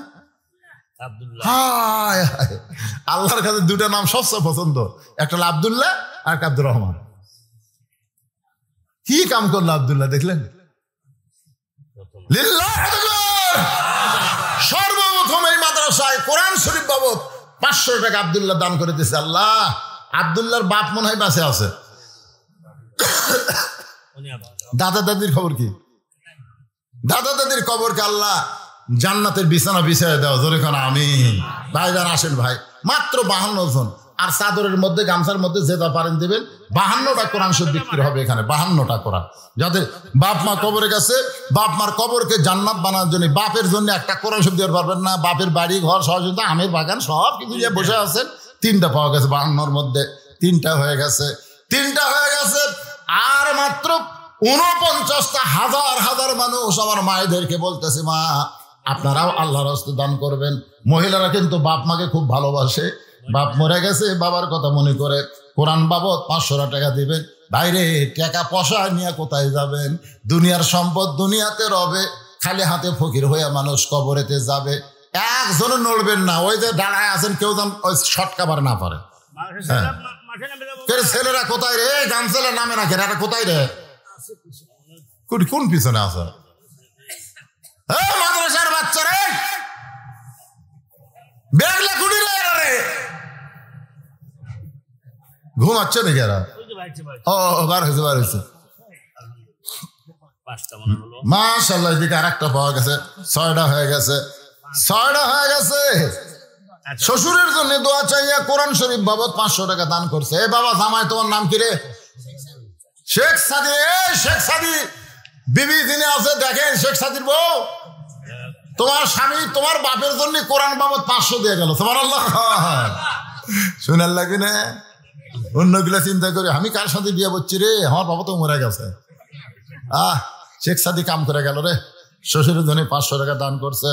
আল্লাহ শ্বশুরের কবরকে জান্নাতের চাদর বিছায় দাও। বাপের জন্য, মায়ের জন্য, দাদার জন্য একটা মাত্র কোরআন শরীফ 500 টাকা দান করবেন। একটা কোরআন দানের সওয়াব বিশাল সওয়াব ভাই। সবচাইতে বড় দান নবীর মাদ্রাসায় একটা করে কোরআন, সবচেয়ে বড় দান। কোরআনের উপরে কোনো দান নাই। আল্লাহ কি দিল? 1000টা কি ফেরত দিল? 1002টা কোরআন শরীফ বাবদ দান করেছে। আল্লাহ দানকে কবুল করেন, আল্লাহুম্মা আমিন। এর জন্য রবেদা, এই যে মাইকের মধ্যে দেখেন মায়েরা শুরু করছে, রবেদা মা আমার বাবার জন্য 500 টাকা কোরআন শরীফ বাবদ দান করেছে। আল্লাহ বাবার আর একটা পাওয়া গেছে খতেজা, দেখছেন মেয়েরা কি দেয় দেখছেন? মেয়েরা বাপ মাকে খুব ভালো, আর বাপ মারা খালি বেটাকে ভালো সম্পত্তি দেয়, আর মেয়ে করে তার ঠকায়। মরে গেলে কিন্তু ওই মেয়েরা বাপকেই সবচেয়ে বেশি ভালোবাসে। আমার মা খোদেজা রবে 500 করে দান করেছে বাবার জন্য, আল্লাহ কবর করেন। কে দান করছে? জুলেখা বাবার জন্য 500 টাকা দান করেছে। আল্লাহ জুলেখার বাবার কবরকে জান্নাতের টুকরা বানায় দেন। আল্লাহুম্মা আমিন, আল্লাহুম্মা আমিন। কবুল করো মোদের কামনা, দানকারীকে দিবেন জান্নাত, আল্লাহ নিরাশ করবেন না। কেশিয়ার সাহেব বাবার জন্য মায়ের জন্য, কে ভাই কেশিয়ার এই দিকে, এটা তো কোরআনের জন্য দিলেন। বাবার জন্য মায়ের জন্য 2টা কোরআন বাবদ 1000 টাকা দান করেছে। আল্লাহ কেশিয়ারের বাপ মা দূরেই মারা গেছে, আরে 2 জনের কবর কে, আরে বাবা মার যার নাই এই দুনিয়াতে তার আর কেউ নাই। বাপ মার জন্য কোরআন বাবদ 2টা কোরআন বাবদ দান করছে। কে 6 মন? আবার 6 মন ধান দান করছে নবীর মাদ্রাসায়। মারহাবা খান। এই যে চাদর নিলাম, সে চাদর ভরে যাবি, চাদর ভরে সবাই দেন 10, 20, 50, 100। এ ভাই কেউ উঠবেন না, ভাই কেউ উঠবেন না। বেদিন সাহাবী কি বলতেছে? শিক্ষামন্ত্রীর কাছে গেলে তোমার বাবাকে বার করে পারবে, উপরের কাছে লাভ নাই। প্রধান অতিথি বাবার জন্য দোয়া চাইছেন, 2000 টাকা নগদ, 8000 টাকা। লিল্লাহি তাকবীর। আমার বড় ভাই আসলাম শাহ, আমার বড় ভাই এলাকার মধ্যে বড় দানবীর, 2000 টাকা নগদ, বাকি 8000 টাকা, মোট 10,000 টাকা দান করছে। আল্লাহ তার দানকে কবুল করেন, আল্লাহ নেক নিয়ত নেকাশা পড়া করেন, সম্পদে বরকত দিয়ে দিবেন।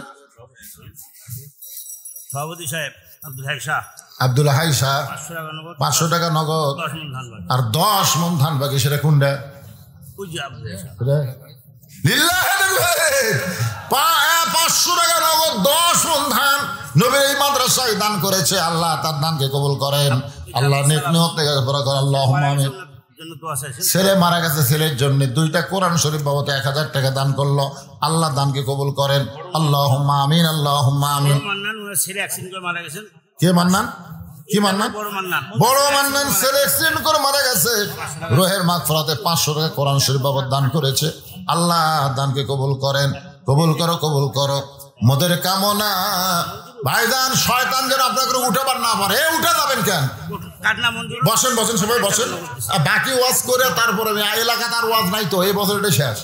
বসেন সবাই বসেন। তলাফাড়া, নামি তলাফাড়া। হ্যাঁ, যারা বাকি দিবেন এখানে লেখায় দেন। কেবা চাদরের ট্রেক ফুটি গেল রে। আলহাজ খাজা, খালি খাজা নাম হয় তাই।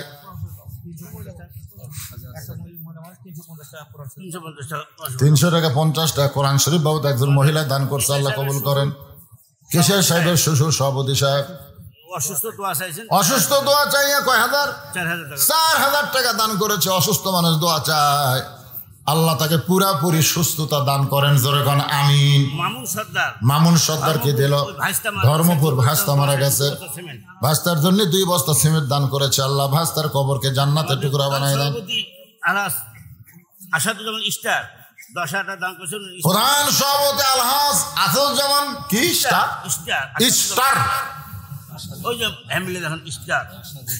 স্টার 10,000 টাকা দান করছে। স্ত্রীর জন্য দোয়া চাইছি, স্ত্রী মারা গেছে। আর স্ত্রী মারা গেছে, আমাকেও বলে গেছে হুজুর দোয়া করবেন স্ত্রীর জন্য। আল্লাহ মা ফাতেমার সঙ্গে যেন তার স্ত্রীকে আল্লাহ জান্নাত দেয়। জোরে কোন আমিন। ভাই জানে যে বসে নাই আপনারা, এই ফাঁকা জায়গাটা পুরা করে আসেন তো, সামনে আসেন তো, ওয়াজ হবে। কি মনে করছেন যে আদায় করলে ওয়াজ শেষ? সামনে আসেন তো, আসেন সব সামনে আসেন, উঠে আসেন।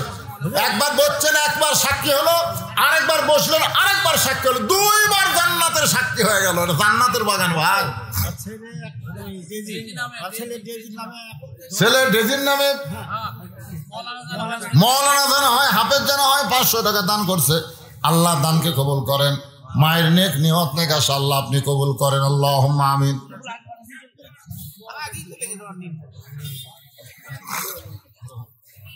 মেয়েদের মধ্যে আদায় হচ্ছে,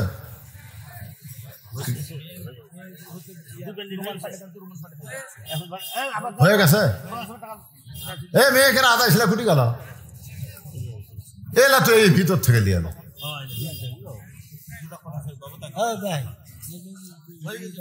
মেয়েকের আদায় হয়ে গেছে, সে টাকা কোটায়? আচ্ছা আচ্ছা, ঠিক আছে, সেটাই হয়ে গেলে তার কোনো সমস্যা নেই, মাদ্রাসায় জমা হয়ে গেছে।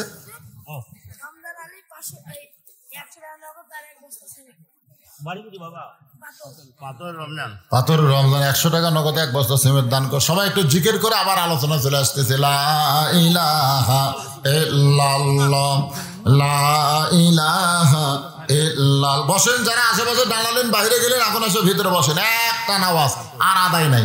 লা ইলাহা, লা ইলাহা ইল্লাল্লাহ মুহাম্মাদুর রাসূলুল্লাহ। মাদ্রাসার কি মসজিদ হচ্ছে না কি হচ্ছে? মসজিদ মাদ্রাসার মসজিদ তো, যে ঘরে তো আমরা নামাজ পড়লাম ওটা মসজিদ না আপাতত? আচ্ছা আচ্ছা, নতুন ভাবে আবার মসজিদ তৈরি হচ্ছে আল্লাহর ঘরের জন্য। কেউ যদি পারেন, এটা জোর জবরদস্তি না, ঘর আল্লাহ। রাসূল বলেছেন আল্লাহর ঘর যে বানায় দেয়, আল্লাহ তাকে জান্নাতে একটা ঘর দিয়ে দেয়। এই নিয়তে কেউ যদি পারেন মসজিদে 1 বস্তা 2 বস্তা সিমেন্ট দিবেন। আর ভাই এখানে লিখতেছে, আমি ওয়াজ করতেছি, এই ফাঁকে আপনারা যারা পারবেন আল্লাহর ঘরের জন্য ইনশাল্লাহ দিয়ে দিবে, আল্লাহ তৌফিক দিবে। ছেলেত্রী হযরত আলী কোন দিকে থাকে? বেদুইন সাহাবী বলে দিয়েছে অমুক রাস্তা দিয়ে যাও। রাস্তা দিয়ে গিয়ে দেখে শিক্ষামন্ত্রীর বাড়ি। বাড়ি তো নয়, যেন কয়েকতলা অট্টালিকা। বাড়ি তো নয়, ওটা কি রে? খেজুর পাতার ছাউনি দিয়া গাছের ছায়ায় ঘুমায় যারা, আশারে মুবাশশির তারা। জোরে গান সুবহানাল্লাহ। দুনিয়াতে তারা চায় নাই, এই দুনিয়াতে আল্লাহ তাদের জান্নাতের সার্টিফিকেট দান করেছে।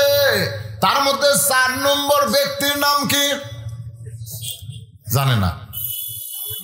জান্নাতের সার্টিফিকেট পাওয়া 4 নম্বরের নাম জানেন না? শিক্ষামন্ত্রীর নাম কেমনে জানবেন তাহলে? 1 নম্বর আবু বকর, 2 নম্বর ওমর, 3 নম্বর ওসমান, 4 নম্বর আলী। একটা ছোট কথা বলি, সভাপতি সাহেবের বোন বেগম চিল্লাবাড়ি 10 কাঠা জমি মাদ্রাসা দান করি। লিল্লাহি তাকবীর। সভাপতি সাহেবের বোন নাম হলো বেগম, চিল্লাবাড়ি 10 কাঠা জমি দান করছে। জোরে গান মারহাবা। 10 কাঠা জমি কয় টাকা হবে?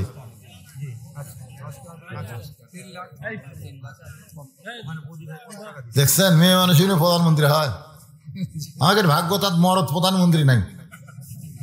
একটা মেয়ে মানুষ 3 লাখ টাকার মতন জমি দান করলো, একটা মরদও পারলো না রে। উপায় নাই রে, উপায় নাই রে, বাংলার মানুষ উপায় নাই। মেয়ে মানুষ সারা নেত্রী পাহাওয়ার উপায় নাই। ব্যবসায়িক বডি 1,000 টাকা নগদ আর 2 বছর সিমেন্ট। এগুলো সব লেখেন, আর বলা যাবে না। ওয়াজ আদায় দুটো একসাথে হবি তাই। হ্যাঁ, কোন কে কি বদি কি দিল? ব্যবসায়িক বডি 1,000 টাকা নগদ। ব্যবসায়িক বদি 1,500 টাকা নগদ দিছে, 2 বছর সিমেন্ট। আবার 2 বস্তা সিমেন্ট করছে দান। আল্লাহ তার দান কবুল করেন। আল্লাহ নেক নিয়ত নেক আশা পড়া করেন। আল্লাহুম্মা আমিন। আমিনো আমিনো, আল্লাহ আমিনো। দানকারীর জন্য তোমরা জান্নাতেরও জামিন। আদায় যে 2 রকম হয়, বুঝেন না? যে এসআর গাড়ি, তারপরে আপনার হানিফ গাড়ি, তারপরে যে সব ফতে আলী গাড়ি, এসি গাড়িগুলা, এই গাড়িগুলার সব টিকিট কাউন্টারে হয়, কাউন্টারে টিকিট হয়। তো আজকে আমরা কাউন্টারে কাম সারছে, বুঝলেন না? ঘরের মধ্যে কাম সারছে। আমি যখন আসি তখন থেকে হাই সেই হারে হচ্ছে। মোটর সাইকেলের ভিড়ে আমার গাড়ি আর গেটের মধ্যে ঢুকা পারলাম না, এত মোটর সাইকেল হয়। খালি খাই হয়তো স্টার্ট দিয়েছিল তো, ওর আওয়াজও শোনেনি। ওর ভাগ্য শোনাও হবি না। আপনারা যারা বসে আছেন একটু শোনেন। ছোট বাচ্চা শিক্ষামন্ত্রীর বাড়ির দরজায় 2টা বাচ্চা খেলাধুলা করতেছে। একটার নাম হলো হাসান আর একটার নাম হলো হোসাইন। আল্লাহর নবী ফাতেমাকে দুনিয়া থেকে বিদায় নেওয়ার সময় কানে কানে একটাও কথা বলেছে, ফাতেমা তুই কি বলতে পারবি মা, আমি দুনিয়া থেকে বিদায় নিলে সবচাইতে বেশি কষ্ট কে পাবে? ফাতেমা, তুই কি বলতে পারিস আমি নবী দুনিয়া থেকে বিদায় নিলে সবচাইতে বেশি কষ্ট কে পাবে? ফাতেমা কান্দার বলে, বাবা আমার চাইতে বেশি কষ্ট কেউ পাবে না।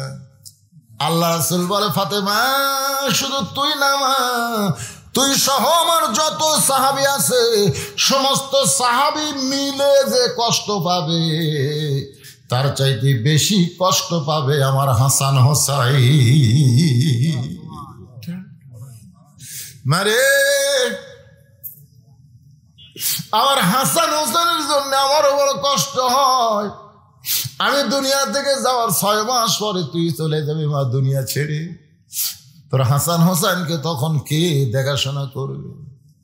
সেই দুইটা ভাই দরজার সামনে খেলাধুলা করতেছে। 7 বছরের বাচ্চাকে সালাম দেয়। কে গো আপনারা, নাম কি? বলে হাসান হোসেন। শিক্ষামন্ত্রী হযরত আলী রে চিনেন? হাসান হোসেন বলে, আমার বাবা হযরত আলী। বলে, আমি তার খোঁজে এসেছি।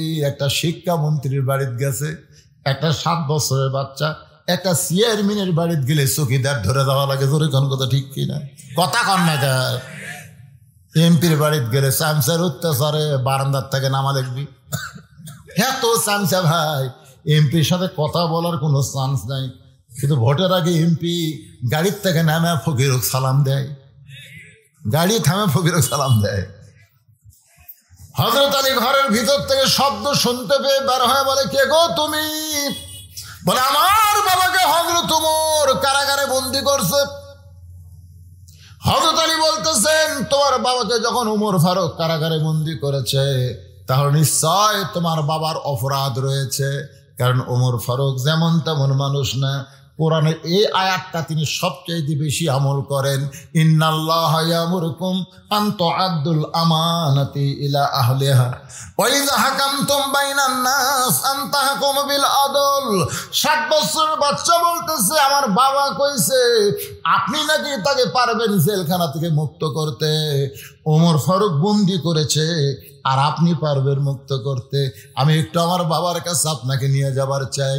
ছোট বাচ্চার সাথে শিক্ষামন্ত্রী হযরত আলী কারাগারের দরজায়।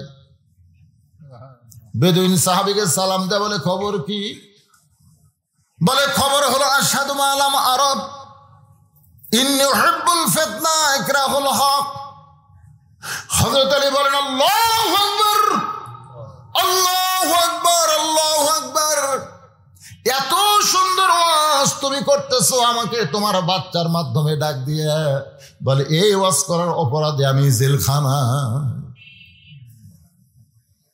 আলী বলতেছে, এর চাইতে সত্য সুন্দর ওয়াজ তো দুনিয়াতে নাই, আর সে ওয়াজ করার কারণে তোমাকে জেলখানায়। আমার ফারুক শুধু নয়, শত শত সাহাবী ছিল, সবাই মিলে আমাকে পাগল বানায়া বাইরে রাখলে বিপদ হবে বলে আমাকে জেলখানায় বন্দি করলো। আলী বলতেছে, ছোট বাচ্চাকে চলো তাহলে আমরা হযরত ওমর ফারুকের কাছে যাই। জোরে কোন সুবহানাল্লাহ। ছোট বাচ্চার হাত ধরে হযরত আলী ওমর ফারুকের দরবারে। বাচ্চা তাকায় দেখে মেম্বরে বসে যেই মানুষটা, ওই মানুষটা যে হযরত ওমর সেইটা তো এই বাচ্চা জানে না। দৌড়ে গিয়া গলা ধরে কপালে একটা চুমা খায়। ওগো ভালো মানুষ, গভীর রাত্রে আপনি আমার সামনে খাবার নিয়ে গেছিলেন। ওগো ভালো মানুষ, আমাকে কাঁদতে করে বাবার জেলখানার দরজা পর্যন্ত পৌঁছায় দিয়ে কোথায় হারাইছেন, আর আপনাকে খুঁজে পাই না। কখনো কপালে চুমা খায়, কখনো দাড়িতে চুমা খায়।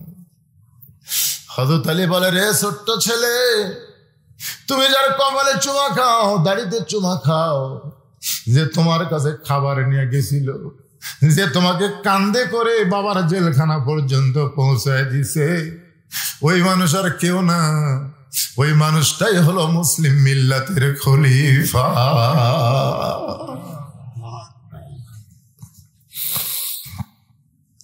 হযরত আলী বলতেছে, এই ছোট বাচ্চার বাবাটাকে আপনি জেলখানায় বন্দি করেছেন। ওমর ফারুক বলে, আলী ভাই এমন তিনটা কথা বলেছে যে কথা কোনো মুসলমান সহ্য করতে পারে না। আলী বলতেছে, যে তিনটা কথা বলেছে আপনারা বুঝতে পারেন না, কিন্তু আর চাইতে সত্য কথা তার হয় না। বলে, লোকটা বলেছে আশহাদু আল্লা মারা, আমি না দেখা জিনিসের সাক্ষী মারি। জন্ম নিছে 69 সালে, আর 71 সালে রাজাকার তার বিরুদ্ধে সাক্ষী দিয়েছে। জোরে খান কথা ঠিক কিনা? খোঁজলা দেখা গেল ওই যুদ্ধের সময় ওর বয়স হলো 2 বছর, আর ওই সাক্ষী দিছে নারী নির্যাতন করছে, মানুষ মনে করছে। এমন সাক্ষী আমাদের বাংলাদেশে আছে না নাই? না দেখে সাক্ষী দেয়, না দেখে সাক্ষী দেওয়া কত বড় মুনাফিকি। বেদুইন সাহাবী বলেছে আশহাদু আল্লাহ আরব, আমি না দেখা জিনিসের সাক্ষী দেই। হযরত আলী বলতেছেন, আপনিও দিচ্ছেন আমিও দিছি, গোটা বিশ্বের সমস্ত মুসলমান না দেখাই তো সাক্ষী দিছে আশহাদু আল্লাহ ইলাহা ইল্লাল্লাহু ওয়াহদাহু লা শারীকা লাহ। ও খলিফা, আপনি কি আল্লাহরে দেখছেন নাকি? বলে না। তাহলে এভাবে আঙ্গুল তুলে বলেন কেন আশহাদু আল্লাহ ইলাহা ইল্লাল্লাহ? তার মানে আমরা বুঝাই দিলাম যে আল্লাহরে দেখিনি সে আল্লাহর আমরা সাক্ষী দেই। আল্লাহ বলে, ফেরেশতারা যেই বান্দার আমাকে দেখলো না, আমাকে না দেখে আল্লাহ বলে সাক্ষী দিল, আমি আল্লাহ তাদেরকে আমার বলে গণ্য করে নিলাম। ফাদখুলি ফি ইবাদি ওয়াদখুলি জান্নাতি। ওমর ফারুক কান্দের বলে, আলী ভাই এত সুন্দর কথা কিন্তু আমরা কেউ বুঝতে পারি নাই। কিন্তু লোকটা বলল, ইন্নী উহিব্বুল ফিতনা, আমি ফিতনাকে মহব্বত করি। যে ফিতনা সম্পর্কে রাসূল বলেছেন, আল ফিতনাতু আশাদ্দু মিনাল কতল, আল ফিতনাতু আশাদ্দু মিনাল জিনা। এই ফিতনা কোন দেশে না হলেও আমার বাংলাদেশে বেশি হয়। রমজান মাস আসবে, ফিতনা লাগবে, একদল বলবে 8 রাকাত, আর একদল বলবে 20 রাকাত। জোরে কোন কথা ঠিক কিনা? ফিতনা আছে না নাই? ফিতনা হবে, ফিতনা লাগবে তারাবির নামাজ নিয়ে। এই যে ফিতনা লাগবে, বহু অনেক বিষয় আছে, এগুলো ফিতনা। ফিতনা কেন?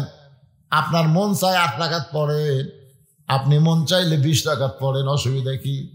নফল নামাজ, সুন্নত নামাজ যত বেশি পড়বেন আল্লাহ তত বেশি সওয়াব দিবে। জোরে কোন কথা ঠিক কিনা? কিন্তু ব্যাংকের মতো লাফালে চলবি না।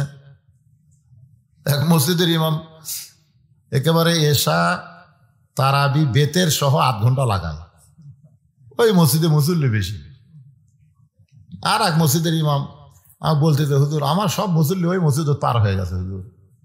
হচ্ছে আমার 1 ঘন্টা লাগে, এই জন্য কেউ থাকে না। না, এই বুড়া ইমামের পেছনে থাকো না, যেটি গেলে তাড়াতাড়ি হয়।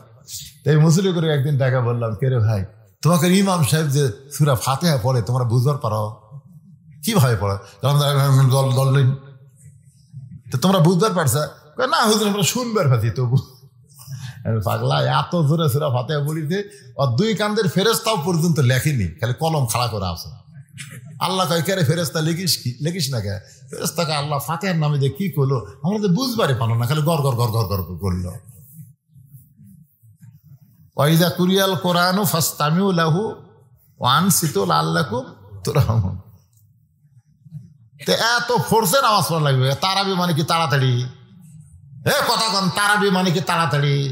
তারাবি শব্দের অর্থ হচ্ছে আরামের সাথে, আরামের সাথে।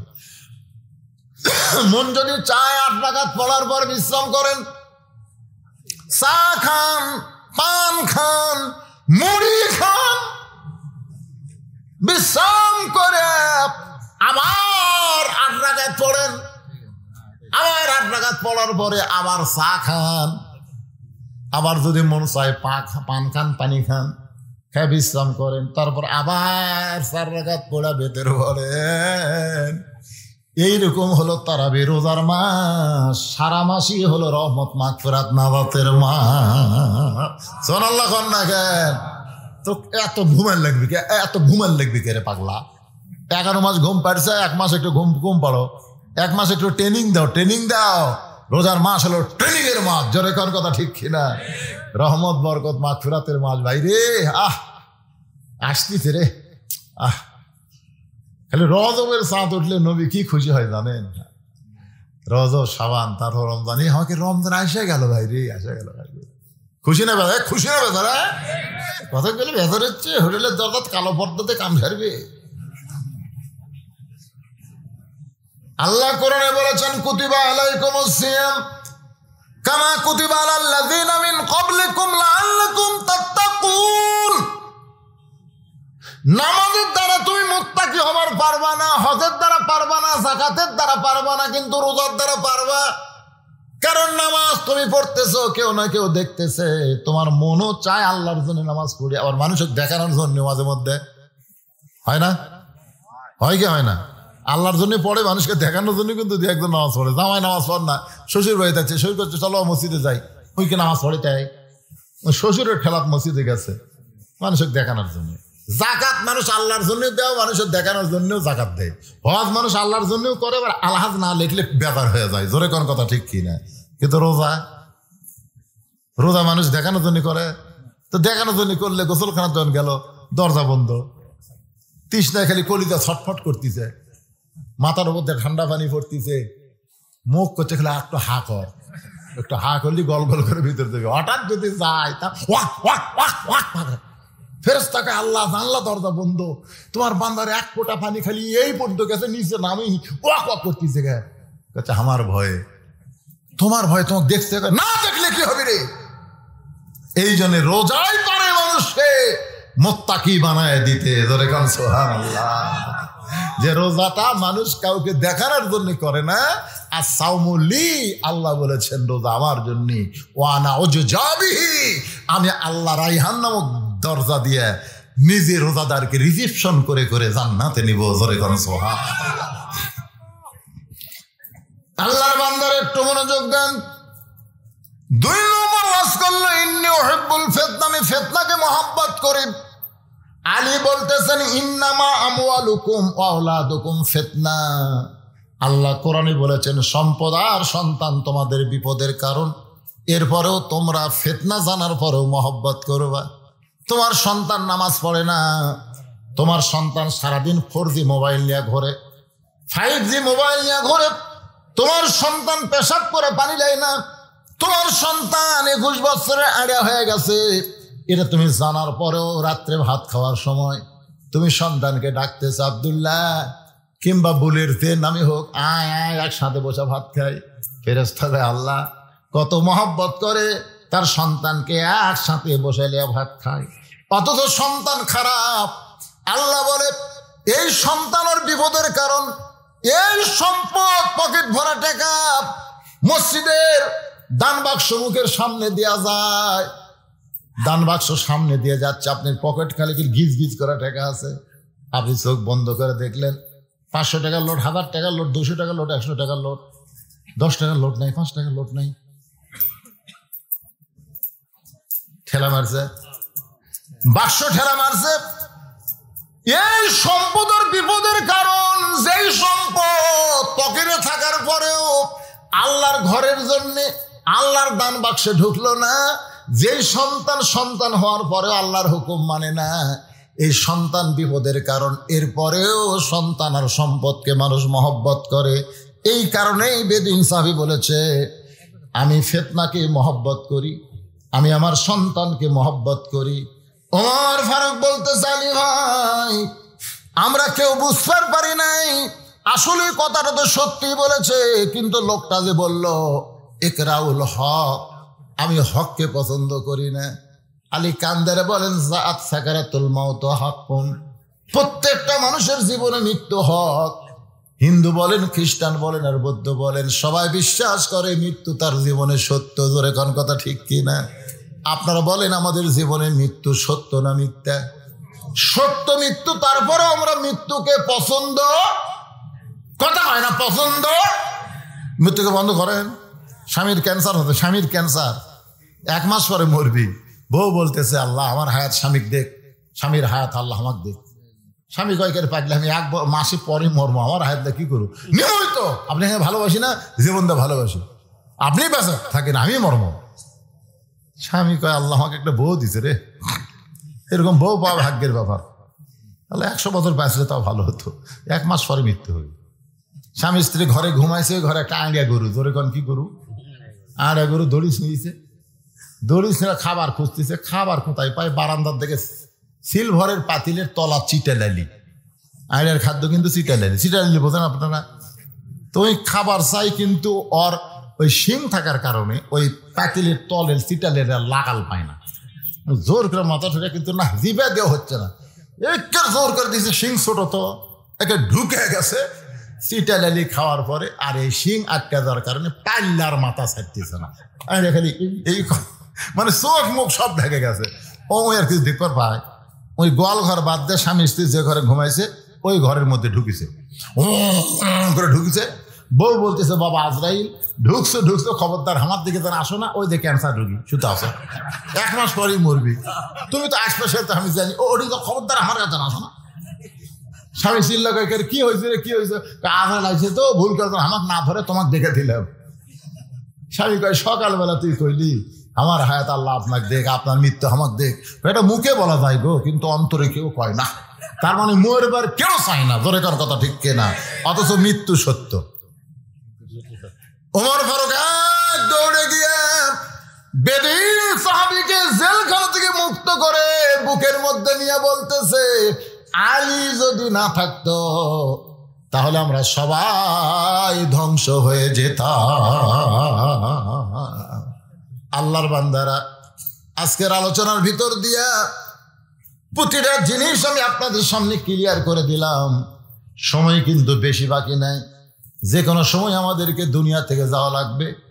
আমাদের সন্তানের হাতে কিন্তু আমরা আল্লাহর কোরআন তুলে দিবার চাইছি, জোরে কোন কথা ঠিক না? মনে ভুলে গেছেন? মনে ভুলে গেছেন? খালি চেয়ারম্যান, এমপি, এসপি এরা যদি ওদের সন্তানকে কোরআন শরীফ হাতে দিবার চায়, আর হাফিজি মাদ্রাসা যখন ভর্তি করে দিবে, 10টা এমপির ছেলে যদি হাফেজ হয়, সংসদে গিয়ে বলবে মাননীয় স্পিকার সাহেব আজকে প্রাইমারির জন্য হাজার হাজার কোটি টাকা বাজেট হয়, কিন্তু হাফেজি মাদ্রাসার জন্য 1 টাকাও বাজেট হয় না কেন? আমাদের সন্তানগুলো হাফেজি মাদ্রাসায় পড়ে, তারা শিশু বাচ্চা অবস্থায় ওযু করে, পবিত্র হয়ে কোরআন ধরে, যেই কোরআন মুসলমানের শিক্ষা। প্রথম কথাই হলো ইকরা বিসমি রাব্বিকাল্লাযী খালাক, খালাকাল ইনসানা মিন আলাক। এরকম 10টা এমপি যদি একসাথে স্পিকারকে ধরে, স্পিকার বাধ্য হবে খালি প্রাইমারি বিল্ডিং করা না, হাফিজি মাদ্রাসাও সরকার করবি, ধরে কোন কথা ঠিক কিনা? খালি গরিবের চল, খালি যে কটা মাথার পাগড়ি দিন খোঁজলে দেখেন, একজনের বাবা অটো ভ্যান চলায়, আর একজন বাবা মানুষের বাড়িতে কাম করে খায়, আর একজন কোনো মতে চলে। এলা সব আমরা হাফেজ। আজকে সগলি নিয়ত করছেন হাত তুলে সন্তানের হাতে কোরআন তুলে দেবো, এটাই হলো আজকের ওয়াজ। আল্লাহ কবুল করুক, সকলে বলে আল্লাহুম্মা আমিন। এরা তাহলে হিসাবলে ব্যস্ত হয়ে গেছে, আবার শুনানো লাগবি।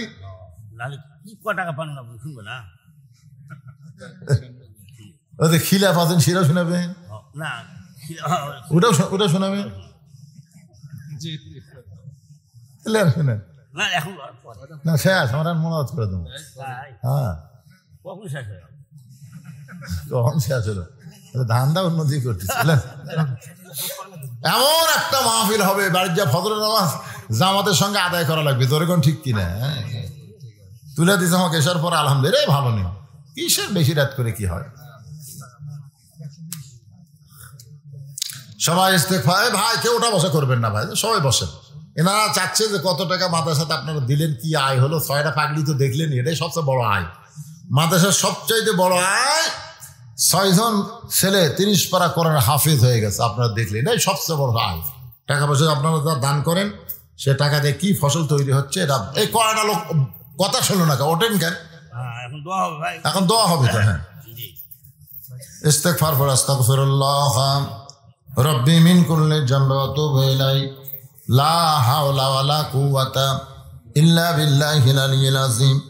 আল্লাহুম্মা সাল্লি আলা সাইয়্যিদিনা শাফিঈনা নাবিয়িনা মাওলানা মুহাম্মদ ওয়া আলিহি ওয়া সাহবিহি ওয়া বারাক ওয়াসাল্লিম। লান ওঠে কোন মাইক ধরে এখন শোনাবো হ্যাঁ দোয়ার পর দোয়ার পর আচ্ছা ঠিক আছে। আল্লাহুম্মা আমিন। আল্লাহুম্মা আনতাস সালাম ওয়া মিনকাস সালাম তাবারাকতা ইয়া যাল জালালি ওয়াল ইকরাম। আয় আল্লাহ তাআলা, যে হারে মেয়র পড়তেছে টপ টপ করে, সেই মাগরিবের নামাজের পর থেকে এত রাত পর্যন্ত তোমার পাগল বান্দা বান্দিরা আরামের বাড়ি ঘুমকে বাদ দিয়া কোরআন হাদিসের মোহাব্বত কলিজার মধ্যে নিয়া এই জান্নাতের বাগানে বসে বসে কোরআন হাদিস আলোচনা শোনার শেষে আমি গুনাহগারের সঙ্গে রহমতের দরজায় ফকির হয়ে দোখানা হাত তুলেছি।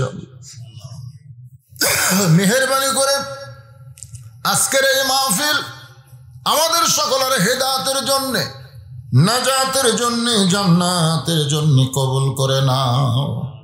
এই মাহফিলের শুরু থেকে শেষ পর্যন্ত যত আলোচনা হয়েছে আল্লাহ, এর মধ্যে যদি ত্রুটি হয়, ভুল হয়, মাফ করে দাও। রেজা হাদিয়া মঞ্জুর করো। সোনার মদিনায় নবী পাকের রওজা মুবারকে আল্লাহ তুমি কবুল করো। তামাম আম্বিয়ায়ে কেরাম, আসহাবে কেরাম, তাবিঈন কেরাম, তাবিঈন কেরাম, তামাম পৃথিবীর মাটির নিচে যত মুমিন মুমিনা আছে আল্লাহ সকলের ওয়াফরে হাদিয়া কবুল করো। আল্লাহ আমরা যারা হাত তুলেছি, আমাদের জনম দুঃখনী মা, ছোট্ট একটা শব্দ মা, এই মা যাদের কবরে গেছে আল্লাহ মেহেরবানি করে মায়ের কবর জান্নাতের টুকরা বানিয়ে দাও। বাবার ঘর বাড়ি সবই আছে, আমি সহ আমরা বাবা হারা এতিম হয়ে গেছি আল্লাহ, মেহেরবানি করে বাবার কবর জান্নাতের টুকরা বানিয়ে দাও। আমাদের দাদা দাদি নানা আত্মীয় স্বজন শ্বশুর শাশুড়িকের বিবি মারা গেছে, সন্তান মারা গেছে আল্লাহ সকলের কবরকে জান্নাতের টুকরা বানাও। আল্লাহ হাসর লক্ষ্মীপুর মাদ্রাসাকে কিয়ামত পর্যন্ত কবুল করো। এই মাদ্রাসার জায়গা জমি দিয়া মাদ্রাসা তৈরি করে যারা কবরবাসী হয়ে গেছে আল্লাহ তাদের সকলের কবরকে জান্নাতের টুকরা বানিয়ে দাও। আল্লাহ বর্তমানে মাদ্রাসার সভাপতি, মাদ্রাসার সহসভাপতি, মাদ্রাসার সেক্রেটারি, মাদ্রাসার ক্যাশিয়ার, মাদ্রাসার সদস্য, মাদ্রাসার দাতা সদস্য, মাদ্রাসায় যারা দান করে দিছে আল্লাহ সকলকে জান্নাতি কবুল করো। আজকের মাহফিলের সম্মানিত সভাপতি একজন 500 টাকা নগদ 10 মণ ধান দিল, আর একজন সভাপতির বিবি মারা গেছে 10,000 টাকা দান করেছে। আল্লাহ তার বিবির কবর জান্নাতের টুকরা বানাও। আল্লাহ প্রধান অতিথি দান করেছে, বিশেষ অতিথি দান করেছে আলেম ওলামা, হাফেজ কারীম, মুয়াজ্জিন, হাদিস সাহেব, মুরব্বী, যুবক, কচিকাঁচা, পর্দার অন্তরালের মা বোনেরা সবাইকে আল্লাহ কবুল করে নাও। মাদ্রাসার মহতামিম ভাই, আমার ওখানে যাওয়ার সময় মোটরসাইকেল অ্যাক্সিডেন্ট করে তারা হাতটা ক্ষতিগ্রস্ত হয়ে গেছে, এখন পর্যন্ত হাতটা পুরোপুরি ভালো হয়নি। আমার ভাইজানের জন্য দোয়া করে আল্লাহ পুরোপুরি সুস্থ করে দাও। আল্লাহ তার বরকতি হাতে মাদ্রাসার আরো বরকত বাড়ায় দাও। মাদ্রাসার ওস্তাদ, মাদ্রাসার তালবে ইলম যে 6 জনের মাথায় পাগড়ি দেওয়া হলো, হক্কারে হাফেজ আলেম কবুল করো। আল্লাহ এলাকার মানুষের প্রতি রহম করো। আসমানের বেলা আসমানে নাও, জমিনের বেলা জমিনে ডাবায় দাও। আল্লাহ আমি গুনাহগার বলে হাত ফিরে দিও না।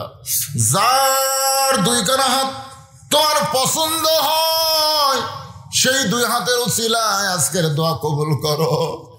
যেদিন মৃত্যু হবে দিনটা যেন জুমার দিন হয়, মাসটা যেন রমজান মাস হয়।